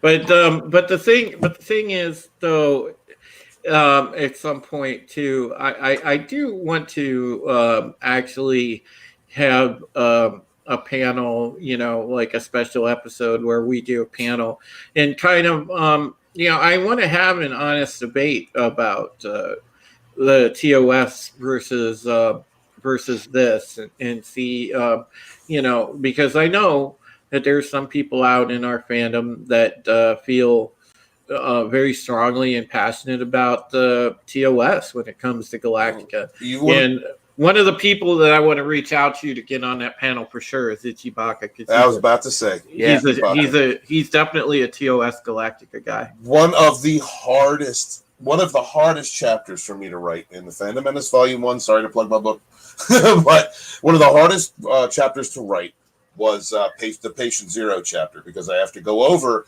the TOS fandom and the new Battlestar. And how what the conflict that came out of that, because there are relevant topics to how the media and certain people in the production spun the complaints from the original fandom from the TOS. Well, my God, I wish it was pretty violent. I wish that they still had. I wish that in some ways that I had been able to keep that site up. All these years, Stephen, because oh man, I wish I could have the archives of the discussions on our forums. Cause I wish you did too. Because man, the TOS fans were very rabid. I was not privy. I was not involved. I didn't even know that was going on at the time. I really appreciate the original series. I appreciate it for what it was, the themes, and what could have been if Glenn Larson had been allowed to create that entire vision. Yeah. I love this show. I love this show. So, like I said, it was hard for me to go back and write about that in the frame that I had to because of the context of the material I'm inventing in that book. Exactly. So people are probably going to read that part and then see me doing the Pegasus actual and going, "What? I thought you didn't like this show." Well, the biggest difference between what happened with this Battlestar Galactica and what's happening currently is that there's no ignorant intent for why they did it in Battlestar Galactica. They had a purpose for doing it this way. Yeah. That played out for a long game. I cannot recognize the type of purposes that are being done now that don't feel like they are preaching to a non-existent base. Yeah. Okay. All right. Well, that's pretty much the way that this episode ends, and you have the final moment there with with Baltar and Six, and It's very almost an accidental renaissance if you sit there and look at a screen, just a pause of it, because you have Rosalind and Apollo on the left, Gaius looking like he's loony in the middle, and you got Saul, Dama, and Ellen. Basically, everything's it's full house at this moment. yeah, full circle. So it's like you patched it, But, And the drama to come for those of you that are watching this for the first time. Yep. Oh, just wait. well, all I can say is I'm excited because the episode that we get to do next week, the Hand of God, which again the title is a direct homage. There was an episode of TOS Galactica, and they also named the Hand of God, and there's some a little bit of Easter eggs sprinkled throughout that episode that we're doing next week, but that episode is just it's such a very good Apollo episode, but it's also a very good episode from the standpoint of you get some good sci-fi action next week. You get to see the Colonials go on the offensive for once and take some sort of fight to the Cylons. And you also see what Script Doctor had mentioned, the impact of just the reality of the fleet situation and why they have to take that offensive. Yeah, and I think we get to see more Hot Dog. We only seen Hot Dog once. Hey, we saw Hot Dog in this episode. You saw Hot Dog in there? Yeah. Hot Dog is chasing after that Cylon Raider during. Yeah. He's later on in the episode when he's out in the group of alert fighters. It's just a quick shot too. Like it's not much, but I mean he's an almost, so he has the same facial scars. Yep. So that's pretty much our show for this week, guys. Doing the rating? I want to really quick go down the panel. We'll do a quick anything, what we liked, disliked in our quick ratings, and allow everybody to shout out their channels and everything else. So I'll start off really quick. What I liked about this episode was the dynamics between seeing the president and Ellen kind of go at it was fun. The dynamic between Saul and Ellen, the dynamic between Adama and Saul, very, very good stuff across the board character wise this episode. It was a filler episode. I tend to really, the meter moves for me more in when there's a little bit more mixture of action in there. This was not a big action episode. So for me, I know when I originally watched it, I wasn't the biggest fan of this episode. I was right around the middle. I gave it a 5. This time around on the rewatch, I give this at least a solid 7.5. I thought it was very good from character progression standpoint and the interactions between the characters. So solid 7.5 for me. And of course, you can subscribe to my channel here. And you can also read my stuff on boundingintocomics.com. We shared that article with you earlier. And of course, I have some other stuff up there. So make sure that you read us on daily on Bounding Into Comics, because we do keep right with our ear to the ground on the latest Battlestar news for sure, because I'm the Battlestar guy, so I always do. So, all right, Brian, go ahead. Howdy, y'all. I am Brian the Gravedigger. You can find me on Twitter at BTheGravedigger or on YouTube at Brian the Gravedigger. Kind of on hiatus right now for personal reasons, but waiting on warmer weather. Honestly, like this episode is it's still one of my least favorites, but I mean it's well done. Like honestly, my first time through, I'd probably give it a 4, and now it's a high 6, like a 6.75.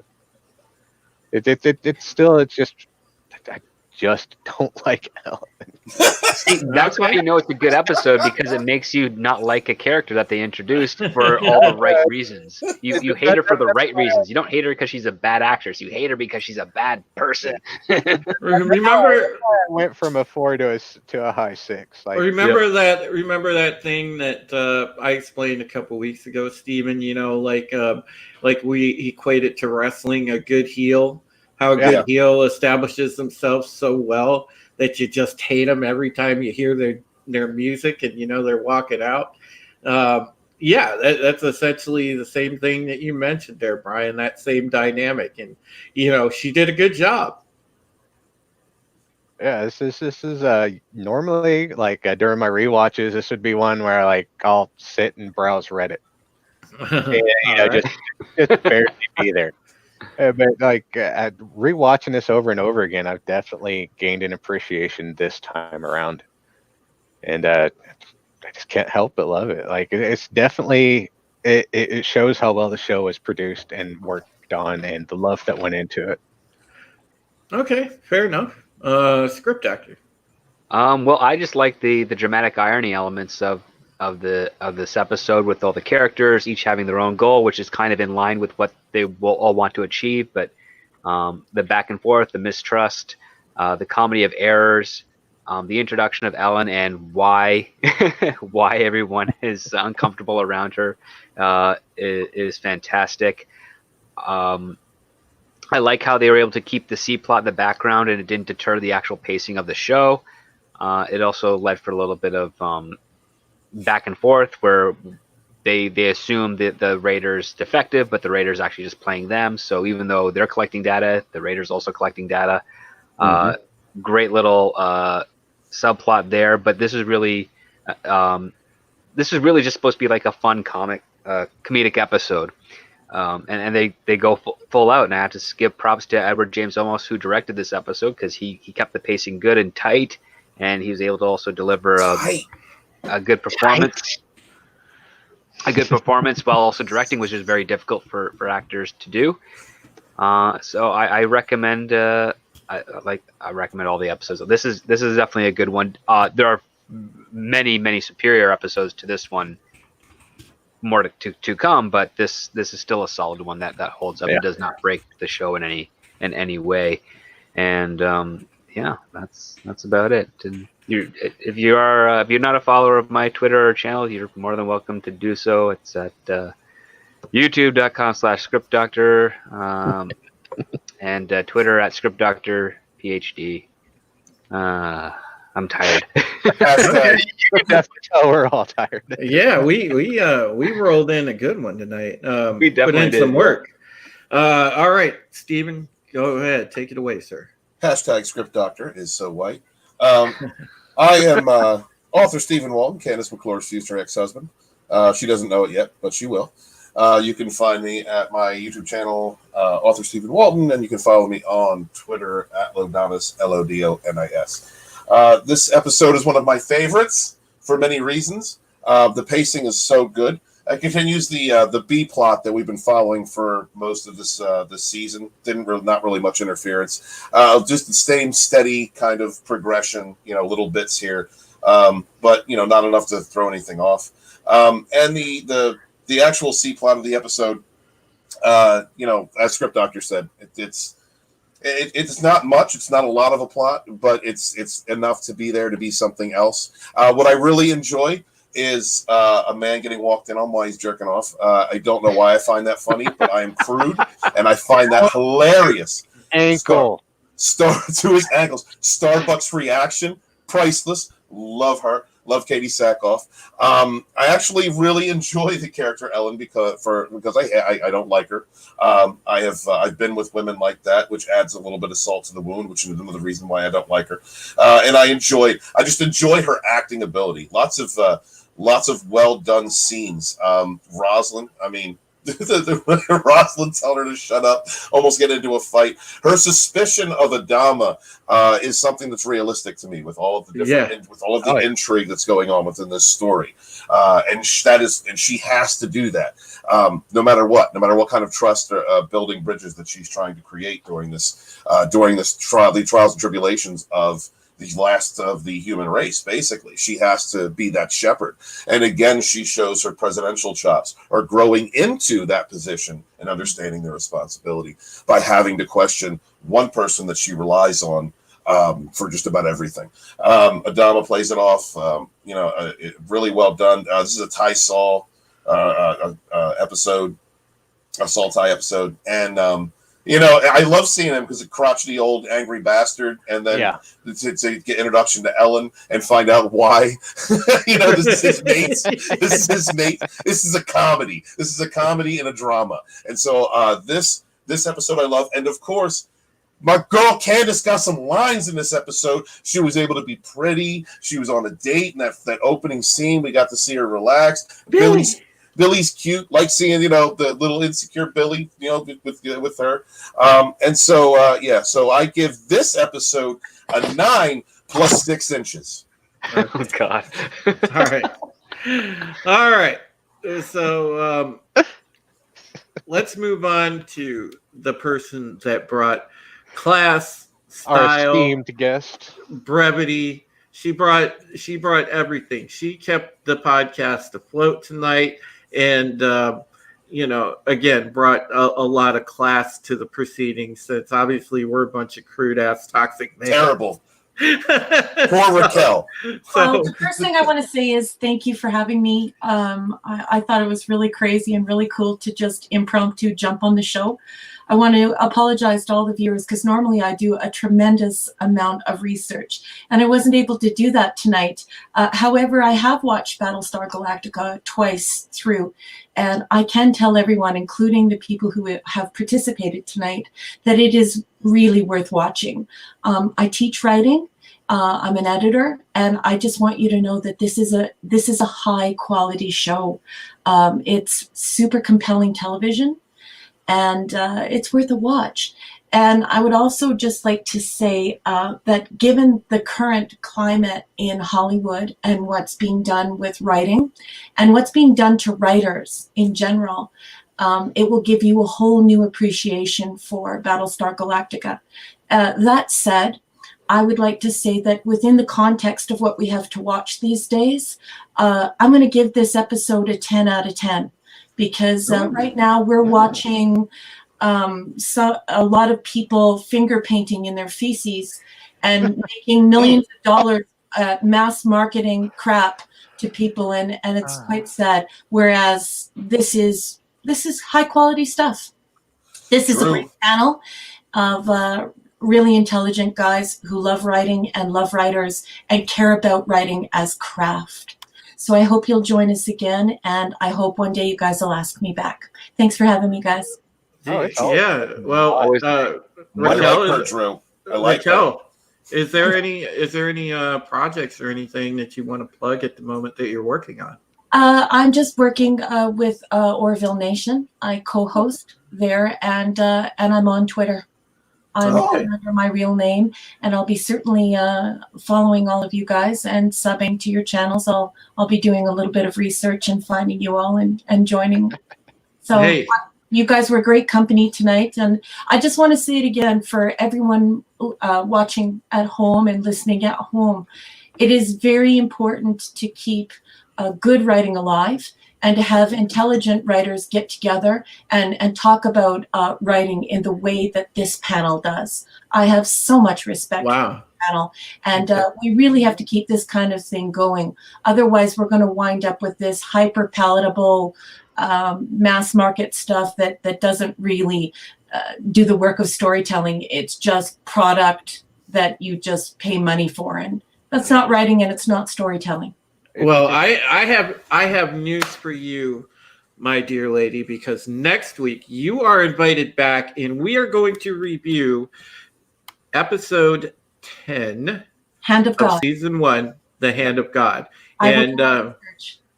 And yes, I definitely want Raquel here for that. And we will have a full 6-person panel. We are gonna bring you guys a great review next week because God, that's such a good episode. I'm chomping at the bit already. We got a girl. Yes, we have estrogen on the panel.